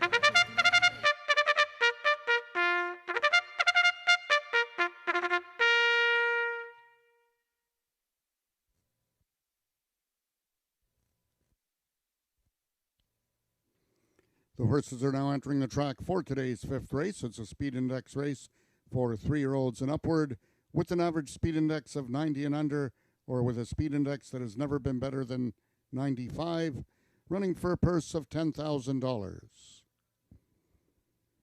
Number 1 is the Peacock Cattle Company's Sweet Cara, ridden today by jockey Ismail Mosquera. Number 2 is Chasing Butterflies, owned by Howard Walton, and ridden today by jockey Alexis Sanchez. Scratch number 3, Kissinella. Number 4 is Game Favorite, owned by Ruth Barber, Tony Phillips in the saddle. And number 5 is James Bogar's Queen Charlotte, Brian Bell in the irons. That is your field for the fifth race, going a distance of 350 yards. Just 3 minutes till post time. Race 5 is race A of our late pick 3.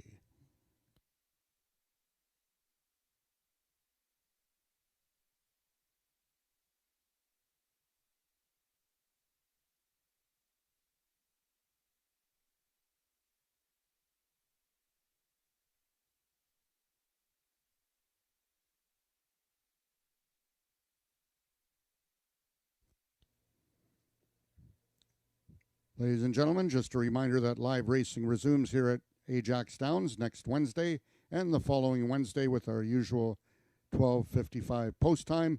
But don't forget to circle Monday, October 13th. That's Thanksgiving Monday, a Canadian holiday. It is United Way Day here at Ajax Downs, with all the proceeds going to the United Way. That will be first race post time at 12:55. That will be our second last live racing card here at Ajax, and then we will conclude the meet on the following Wednesday, October 22nd.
All the horses are now approaching the starting gates. They'll be loading shortly.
All the horses have now reached the starting gates. It's post time.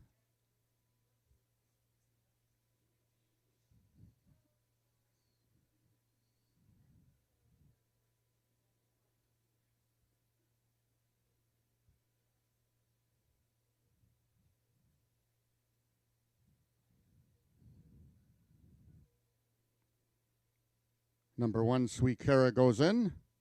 Currently the even money favorite in this race. Number 2 is Chasing Butterflies. Jockey Alexis Sanchez looking for his second winner on the card. Game favorite goes in. Tony Phillips looking for his third winner. The lone 3-year-old in the field. And the last one in is Queen Charlotte, trying to give James Bogar his second winner.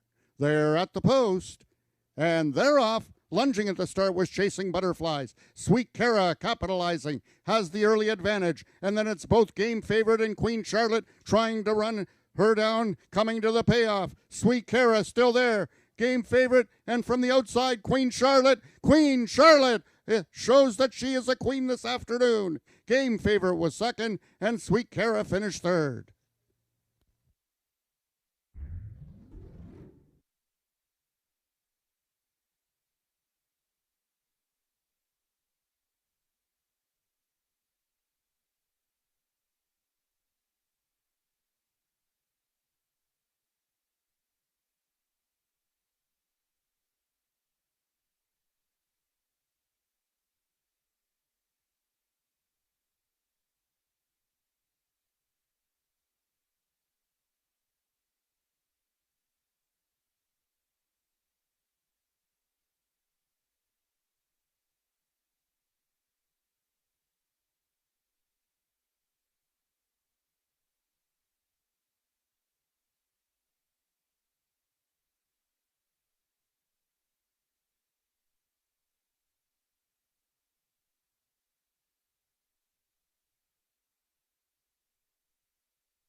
The unofficial winner of the fifth race was number 5, Queen Charlotte. Second was number 4, Game Favorite. Third, number 1, Sweet Cara. And fourth, number 2, Chasing Butterflies.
Now entering the winner's enclosure is your unofficial winner of the 5th race, number 5, Queen Charlotte, giving owner-trainer James Bogar his second winner of the afternoon.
The results of the 5th race are now official. The winner is number 5, Queen Charlotte, a 5-year-old bay mare by One Fabulous Eagle out of Lean Into It by Trey Says. Bred, owned, and trained by James Bogar, Queen Charlotte racing to victory with a time of 17.89 seconds, carrying a speed index of 94. Jockey Brian Bell aboard for the victory. Rechecking from top to bottom, order finishing your program should read 3-4 vet scratch 2-1. Those are the total results of the 5th race. In this upcoming 6th race, we have the following overweights. Both number 1, Barry F. Rush for Candy, and number 5, Up and Over, carry 1 pound over, and number 2, Winning Okie, 6 pounds over. Race 6 is the first half of today's late daily double.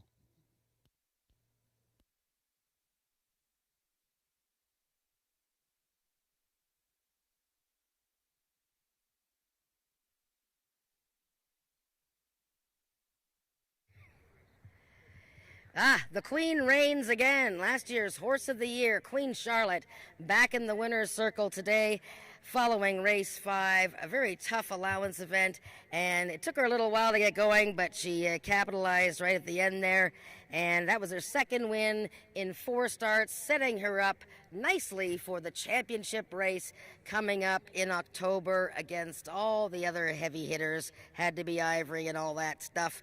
James Bogar, owner, trainer, breeder of this Ontario bred by One Fabulous Eagle, and Brian Bell, who has won on her twice this year, including first time out in the Princess Maturity. Brian was kind of a poopy race last time from Queen Charlotte. She had started out the year so well, and, well, we've talked about it, and if you've seen the replay, you know, she broke slowly. What was the problem last time? Why did she break slowly, and what was the difference today? Almost like last time, she had no interest of really wanting to cooperate in the gate. She decided to want to spot all the horses a fairly amount of distance and then come out, and I was kind of really disappointed in that, and I even told James, I said, I think we should run her right back if there's an easy race for her and get her confidence back up. And then today, a little slow leaving, but a lot better, and then she just comes on like she runs any other time right at the end. Yeah, like even James at the finish line, he says, gosh, I don't know why it takes her so long to get going, but because I didn't think you were going to get there, but it must have felt like you were going to get there. You know what? That whole family, they all run like their mother. Lean Into It was the exact same way. She had that 100-yard kick. You couldn't really do much until that last 100 yards, and then she would just come running. Well, that's great. Well, congratulations, Brian, and that's a nice mare to have heading into the biggest race of the season. Well done. Thank you. Okay, that was Brian Bell aboard Queen Charlotte, last year's Horse of the Year, and she's all set now to take a run at another Alex Peikoff Championship, the race she won last year in her championship season. We have race 6 coming up in 17 minutes.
Okay, 8 minutes until race 6, and this is the first half of the late daily double.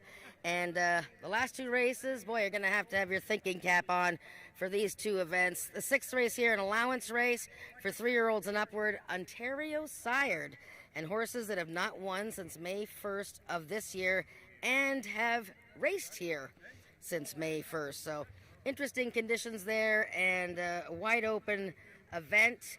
Although the odds board doesn't say that at the moment, but I'm sure the odds will shake out a bit differently. Let's start with the 1 horse here. It's Bar EF Rush for Candy, a 5-year-old mare, going for Corey Illman, who's already a winner on the day. Christian Benitez is going to give this mare a try. She's had a lot of different riders this season. She's had 10 outings. She's had a couple of placings, but hasn't been able to get a victory. And so she's probably at a little bit of a tougher level than she was the last couple of starts. And she's going to really have to step things up to be a win factor here. Number 2, Winning Okie. This is another Corey Illman starter, and also owned by Earl Foster. And this is my pick in this race. Now, he's a 7-year-old, and yes, I know he's only got 1 win in 28 starts. That's what it says on the record. But he did win earlier this year, July 16th. And unfortunately, this guy's had some bad luck with the stewards. Disqualified 3 times this year in his 8 races. So he hasn't been done any favors by the folks upstairs. But he is sitting on a win, I think. Second by a neck last time to a horse by the name of Fate Zuman. And we just saw her win in a dead heat earlier today. Winning Okie. Brian Bell's going to get a try on Winning Okie. And he rode him once back in 2022, finished 3rd. Number 3, Shaken. And you can see Shaken, number 3 over there with Chantal Bourgeois and Cassandra Jeske. And this is a hard-knocking fellow, over 100,000 in earnings, 7 victories. Now, he hasn't won since October of last year. He's been placed in a series of events this season, running against horses like Maryland Magic and Pretty Runaway. Pretty much always there, a good horse to use in your triactors and superfectas. Recently 3rd behind General Skywalker, who was 2nd, and he meets that one again here. Number 4 is Sugar Boy Perry, one of 2 in the race for trainer Bob Broadstock. Alexis Sanchez is going to ride Sugar Boy Perry, who pretty much blew the start last time, a little bit of a jump up at the start, and he was just behind General Skywalker and Shaken in that event. It's the 2nd time, actually, in a row that he was 4th. Previous to that, he was 4th in a very fast race, won by Phil Jefferson. This move back into an allowance race, a restricted type of allowance race, pretty much meeting the same kind of horses as he did last time. Now, the bottom 2 horses here. First of all, number 5, Up and Over. Right now, he's all the rage with the fans. We got 4 minutes to post, but Up and Over, 0 for 10 this year, so he's going to have to come up with something big here. He's back in a week, 4th in a very tough event last time. Rachel Isaacs sticks with him. They've been close on several occasions, so he's one to consider. And the bottom horse, General Skywalker, another one who has been 2nd or 3rd in most of his starts this year, like Up and Over, seeking that first win of the season. So the bottom 2 horses, the ones to focus in on. I've gone with the 2 Winning Okie. Good luck with your picks, and don't forget, this is the start of the late double.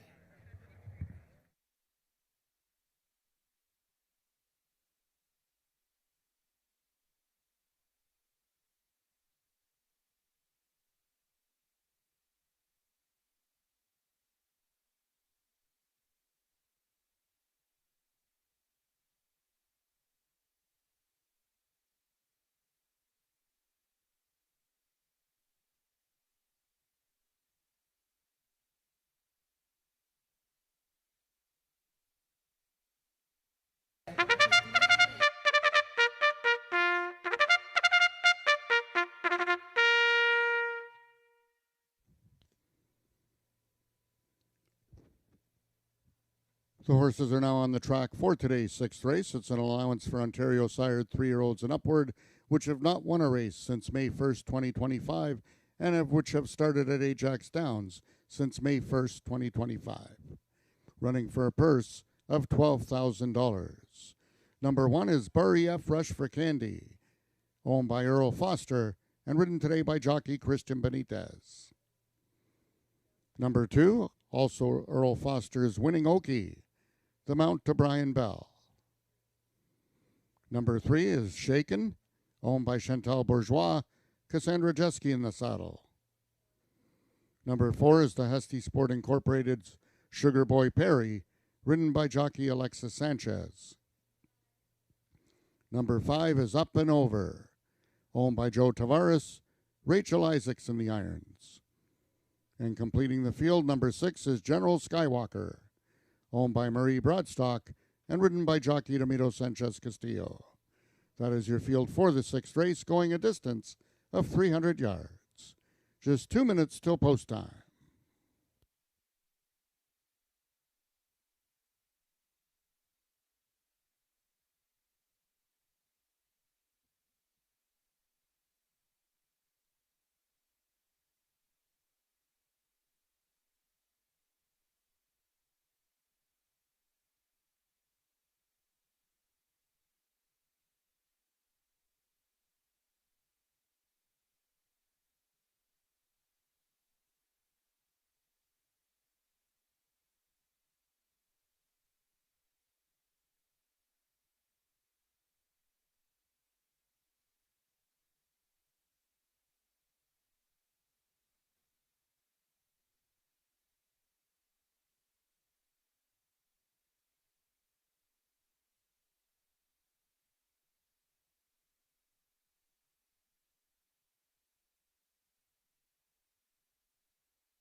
All the horses are now approaching the starting gates. They'll be loading shortly.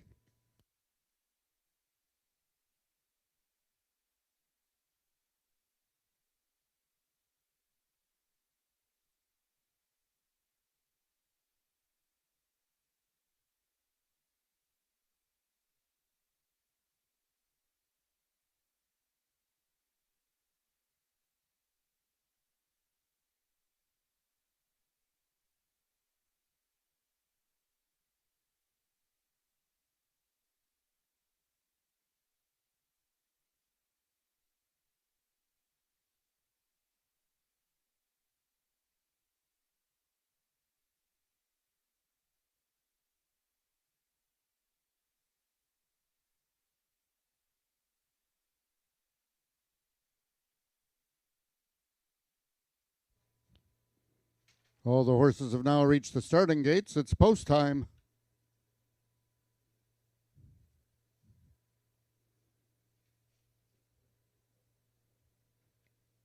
Number 1, Burry F. Rush for Candy goes in. One of 2 in this field for owner Earl Foster and trainer Corey Illman. The stablemate, number 2, Winning Okie, is in. The lone gray in this field.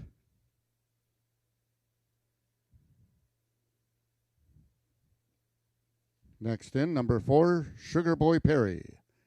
Alexis Sanchez trying to win his second of the afternoon. One of 2 in the field for Bob Broadstock. Number 5, Up and Over, goes in. 2 left to load. They are number 3, Shaken. And number 6, General Skywalker, the other Bob Broadstock trained. They're at the post.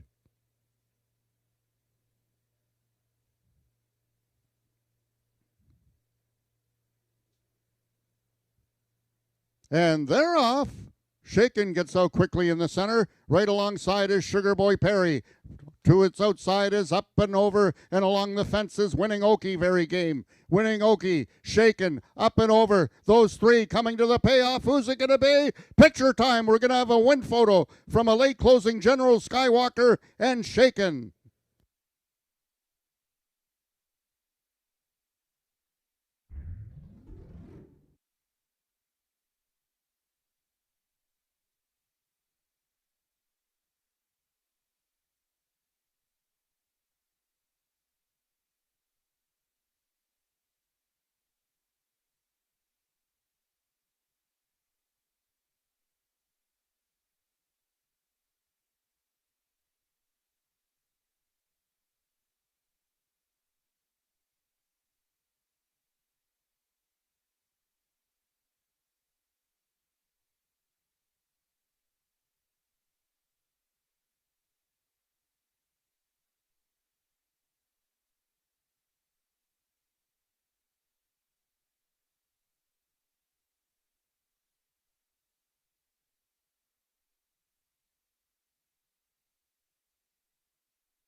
In the photograph, the unofficial winner of the 6th race is number 6, General Skywalker.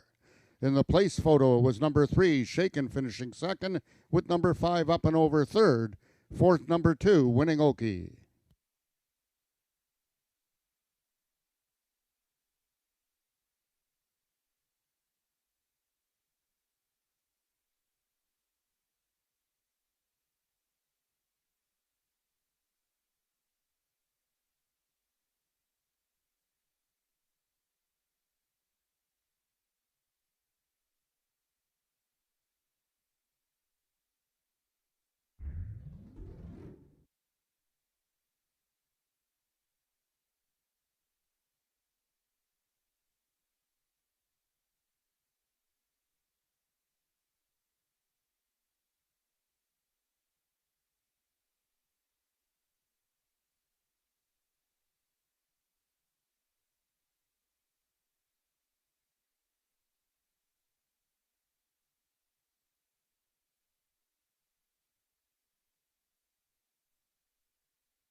Now in the winner's enclosure, unofficial winner of the 6th race, number 6, General Skywalker.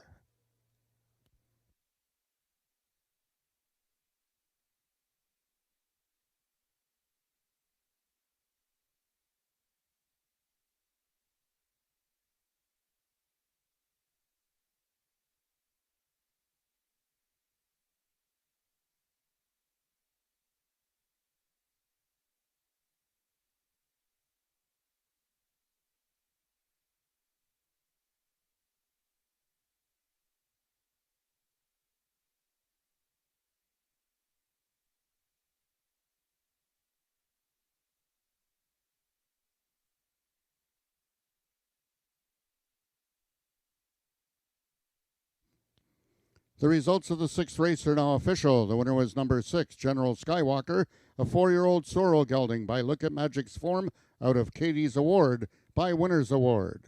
Bred and owned by Marie Broadstock, General Skywalker is trained by Bob Broadstock and ridden to victory by jockey Ramiro Sanchez Castillo.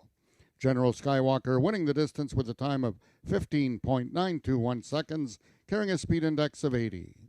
Rechecking from top to bottom, order of finish in your program should read 642-531. Those are your total results of the sixth race. In this upcoming seventh race, we have the following overweights. Both number 1, Just a KVN, and number 4, Last Cold Bud, carry 1 pound over. Number 3, CG Mega Spy, 4 pounds over. And number 8, RRLB or Huckleberry, 6 pounds over.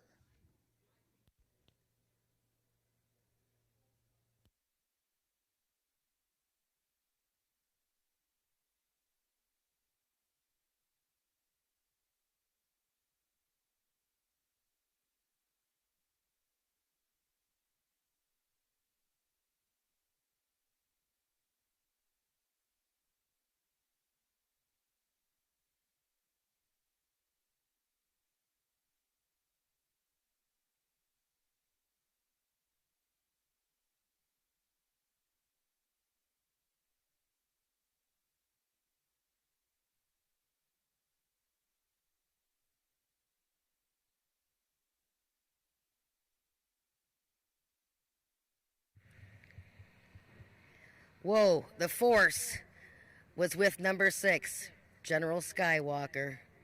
He got up for the win, his first win since last September 25th, almost exactly a year to the day. Today's September 24th, his first win since then. Wow, look at that.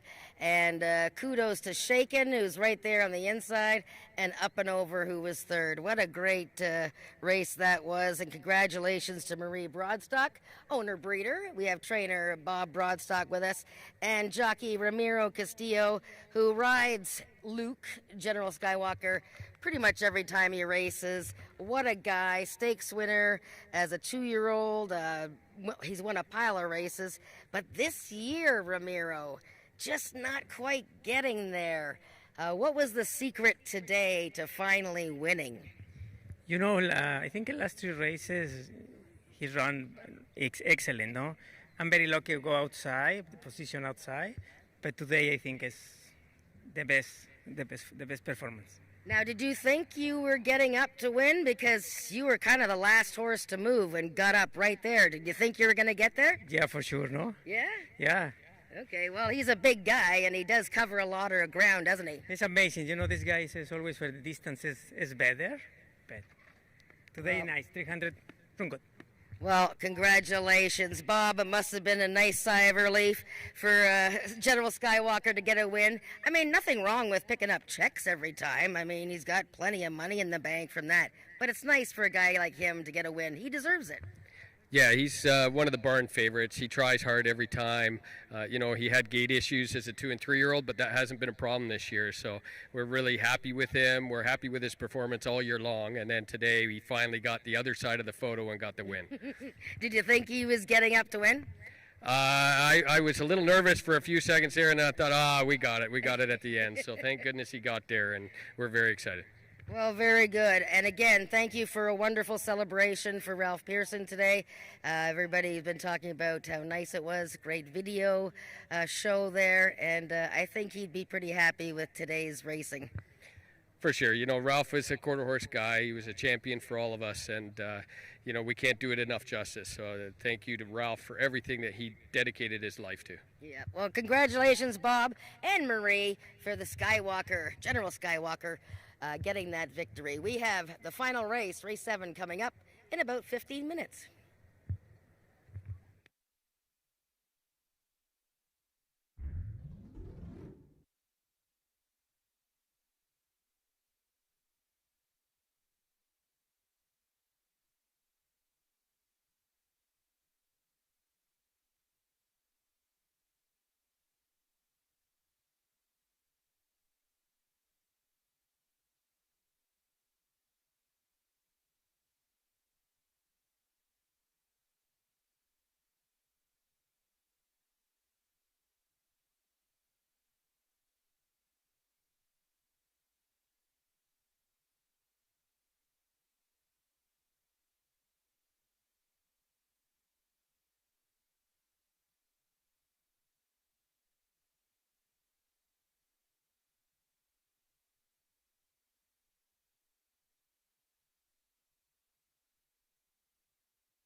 We have the 7th and final race here at Ajax Downs today. Want to remind everybody, we're racing next Wednesday, and then we are racing Monday, the 13th of October.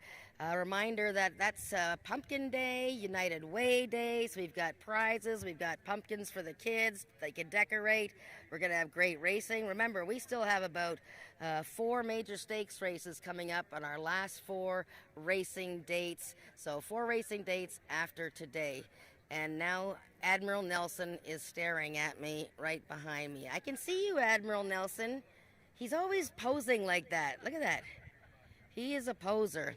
Okay, this last race is a doozy. Now, I know the odds board isn't saying how wide open it is at the moment, but I'm sure it'll even out. But let's start with number 1, just a KVN. This is a speed index event, average of 85 and under, never better than 90. But this race also has attracted a lot of 3-year-olds who were hoping to run in trial events for the Ontario Sire Stakes Derby coming up in a couple weeks, but we didn't have enough horses entered to have 2 trials, so a bunch of them are in here just getting a little test run out before the big stakes race. Number 1, Just a KVN, is not one of those 3-year-olds. This is a 5-year-old mare who's lost a couple of heartbreakers in a row, last time by a nose, needed 1 more jump. That's what the comment line said there. Rachel Isaacs is going to give her a try, and guess what? The last time Just a KVN won was last August, and Rachel was riding 21-1 right now. Now, another older horse in the field was the guy that was just spying on me there, number 2, Admiral Nelson, who just is a real character. I mean, he loves to pose. Oh, there he is doing it again. There he's just posing with James Bogar, owned by Tina Bogar. And, Kevin, our guest handicapper today, Kevin Humphrey, who works here at Ajax Downs, this is his long shot pick of the day, 6-1. I think his odds will go up, but he made a lot of good points about this guy. You know, he's won 2 races this year, and he's won at this class level this year. And most recently, his races have been a lot shorter than he probably prefers. So we'll see Tony Phillips going for his 2nd win of the day on Admiral Nelson here, and he's had a workout since his last race. So I like the fact that he's fresh, and now he's showing some real liveliness there, and looking good, number 2, Admiral Nelson. Now we get into the 3-year-olds that are going to get ready for the Derby. CG Mega Spy, a guy that has been consistently good all year, almost never runs a bad race. 2nd in a speed index event at this level last time.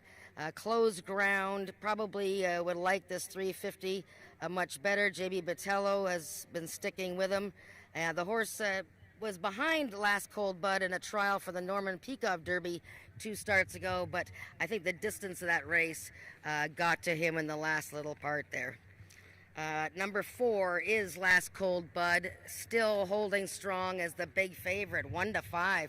Boy, that's surprising. Now, he was a trial winner for the Norman Peacock Derby, won by inches over Nadir, and then in the final, a pretty good effort. You know, I showed the replay, broke a bit outward from the 10 post, might have given up a bit of ground there, but finished well. To be 4th, that had to be fabulous.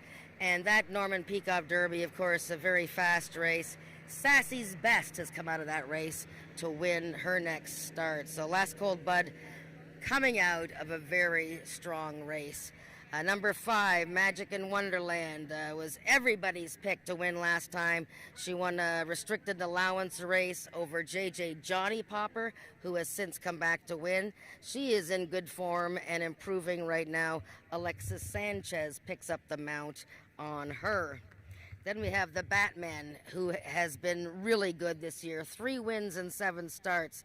Now, his run in the Norman Peacock Derby wasn't the best of his races this year. Didn't really get away to a smooth beginning, but, still running against Had to Be Fabulous most of the year and holding himself fairly well there, but he'll enjoy racing not against her this time. Cassandra Jeske is going to get the mount on the Batman.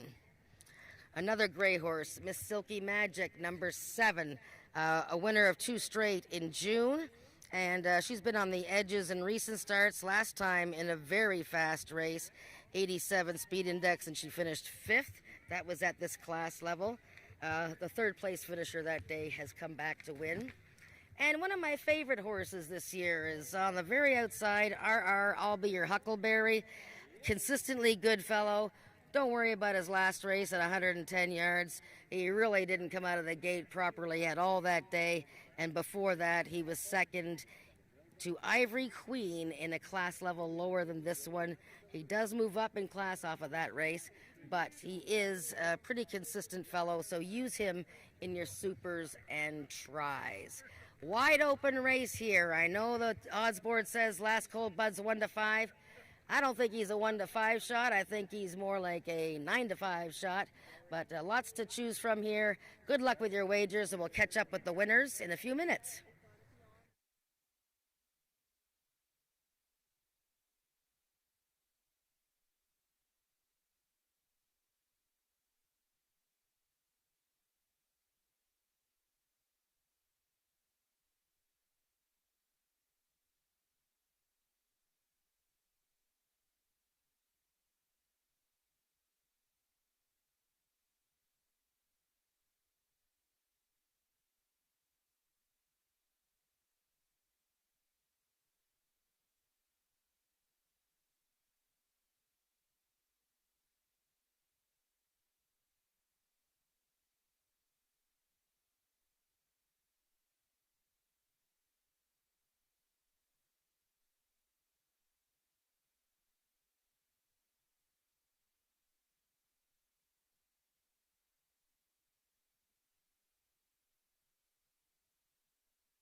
The horses are now entering the track for the seventh and final race of the afternoon, a speed index race for 3-year-olds and upward with an average speed index of 85 and under, or with a speed index that has never been better than 90, running for a purse of $9,500. Number 1, Just a KVN, owned by Richard Kennedy and ridden today by jockey Rachel Isaacs. Number 2 is Admiral Nelson, owned by Tina Bogar and ridden today by jockey Tony Phillips. Number 3 is CG Mega Spy, owned by Carolyn Gerard, J.B. Botello in the irons. Number 4 is Last Cold Bud, owned by Belinda Taggart and ridden by Christian Benitez.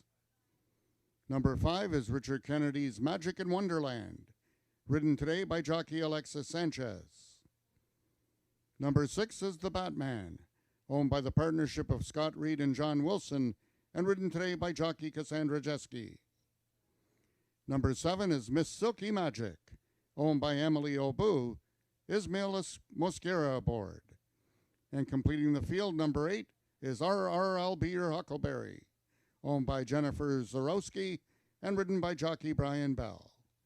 That is your field for the 7th race, going a distance of 350 yards. 1 minute till post time.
All the horses are now approaching the starting gates. They'll be loading shortly.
All the horses have now reached the starting gates. It's post time.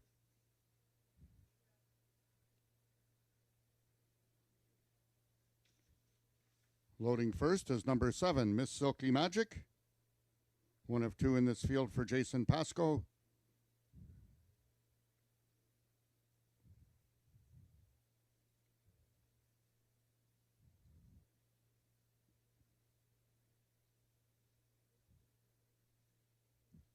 Next in is number 1, Just a KVN. Rachel Isaacs looking for her second winner of the afternoon. One of 2 in the field for Richard Kennedy. Number 5, Magic in Wonderland, the other Richard Kennedy owned and trained. Alexis Sanchez looking for his second winner. Number 6, The Batman goes in, trying to give Scott Reed his second winner on the card. Number 8 is RRLB or Huckleberry. 2 left to load. Number 3, CG Mega Spy. And number 4, the race favorite, currently at 6-5, is Last Cold Bud.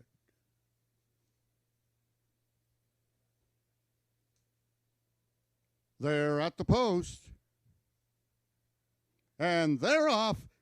Admiral Nelson broke sharply, as did Last Cold Bud and CG Mega Spy. Magic in Wonderland is there, and from the extreme outside, the Batman. CG Mega Spy takes over the lead. Last Cold Bud now gaining and takes over the lead. Batman closing furiously, but it's going to be Last Cold Bud over Batman, and it looks like Magic in Wonderland will get the show finish.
The unofficial winner of the 7th race was number 4, Last Colbud.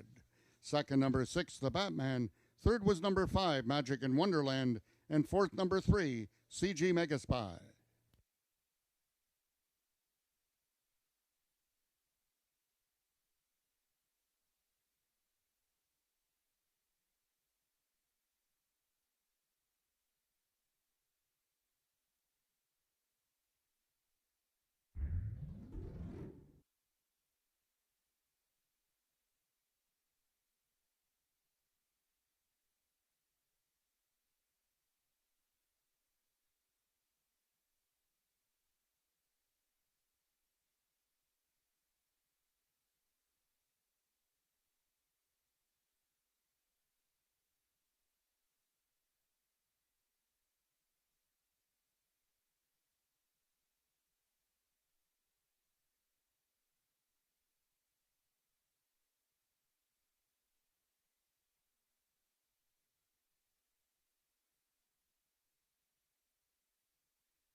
If I can have your attention, ladies and gentlemen, hold on to all tickets, please. We have an objection in the 7th and final race of the afternoon. The trainer on number 5, Magic in Wonderland, has lodged a claim of foul against your unofficial winner, number 4, The Last Colbud. The race is under review by the stewards.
Ladies and gentlemen, if I can have your attention after a review of the video by the stewards, they have determined that there will be no change in the order of finish. The claim of foul has been disallowed. The winner of the 7th race now officially is number 4, Last Cold Bud, a 3-year-old bay gelding by Cold Hard Dash out of One Cold Bud by Strawflying Buds. Bred and owned by Belinda Taggart, Last Cold Bud is trained by Scott Reed, his second winner of the afternoon, and ridden to victory by jockey Christian Benitez, also his second winner on the card. Last Cold Bud winning the distance with a time of 17.970 seconds, carrying a speed index of 92. Rechecking from top to bottom, order of finish in your program should read 754-13286. Those are your total results of the 7th race. Ladies and gentlemen, that concludes our day of live racing here at Ajax Downs. Until next Wednesday, with first race post time at 12:55. Until then, this is Frank Ferrari wishing everyone a safe drive home. We will now take it down to the winner's circle with Jennifer Morrison and the winning connections of the 7th race.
In the last race at Ajax Downs, it was a Last Cold Bud, going off at 9-5. For all that time, he was 1-5 and 1-9, went all the way up to 9-5, and won a thrilling finish there.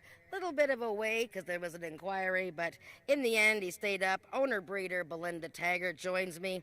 Winning rider Christian Benitez, he won 2 races today, and Scott Reed, the winning trainer. Belinda, this guy has been a model of consistency. Of course, he's got that nice pedigree. He won a trial for the Norman Peacock Derby. What did you think of his race in the Derby final? Oh, well, in the 10 hole, he went really wide, so he cost himself probably at least a length and a half. So this way kept him straight no matter what people say. Well, you know, there's always, got to take a shot sometimes. Now, this race here was supposed to be one of 2 trials for the Ontario Sire Stakes. Okay, Derby. So when the trials don't go, is it an automatic that you're going to find a race for the horse, or did you ever think of just waiting for the actual Derby? It depends on the horse. I'd like to have a tune-up race, but it's up to the trainer and how the horse feels. And he was ready to go, so. Well, he certainly did look sharp in the pre-race and even after the race. I mean, he's a pretty cool dude, isn't he? Yes, he is. I love his ears. He still hasn't grown into them. He's got these giant jackass ears. Yes, he got great ears. Well, good luck in the stakes race in a couple of weeks, and congratulations on this win. Thank you very much, Jen. All right, that's Belinda Taggart, and she won with Last Cold Bud, her homebred by Cold Hard Dash, a stallion she also brought to Ontario. We had a great day, Ralph Pearson Day here at Ajax Downs. We missed you, Ralph, and thanks everyone for betting and coming out to the races today. Join us next week. It's October 1st, and we will have another great racing card next week. Good night.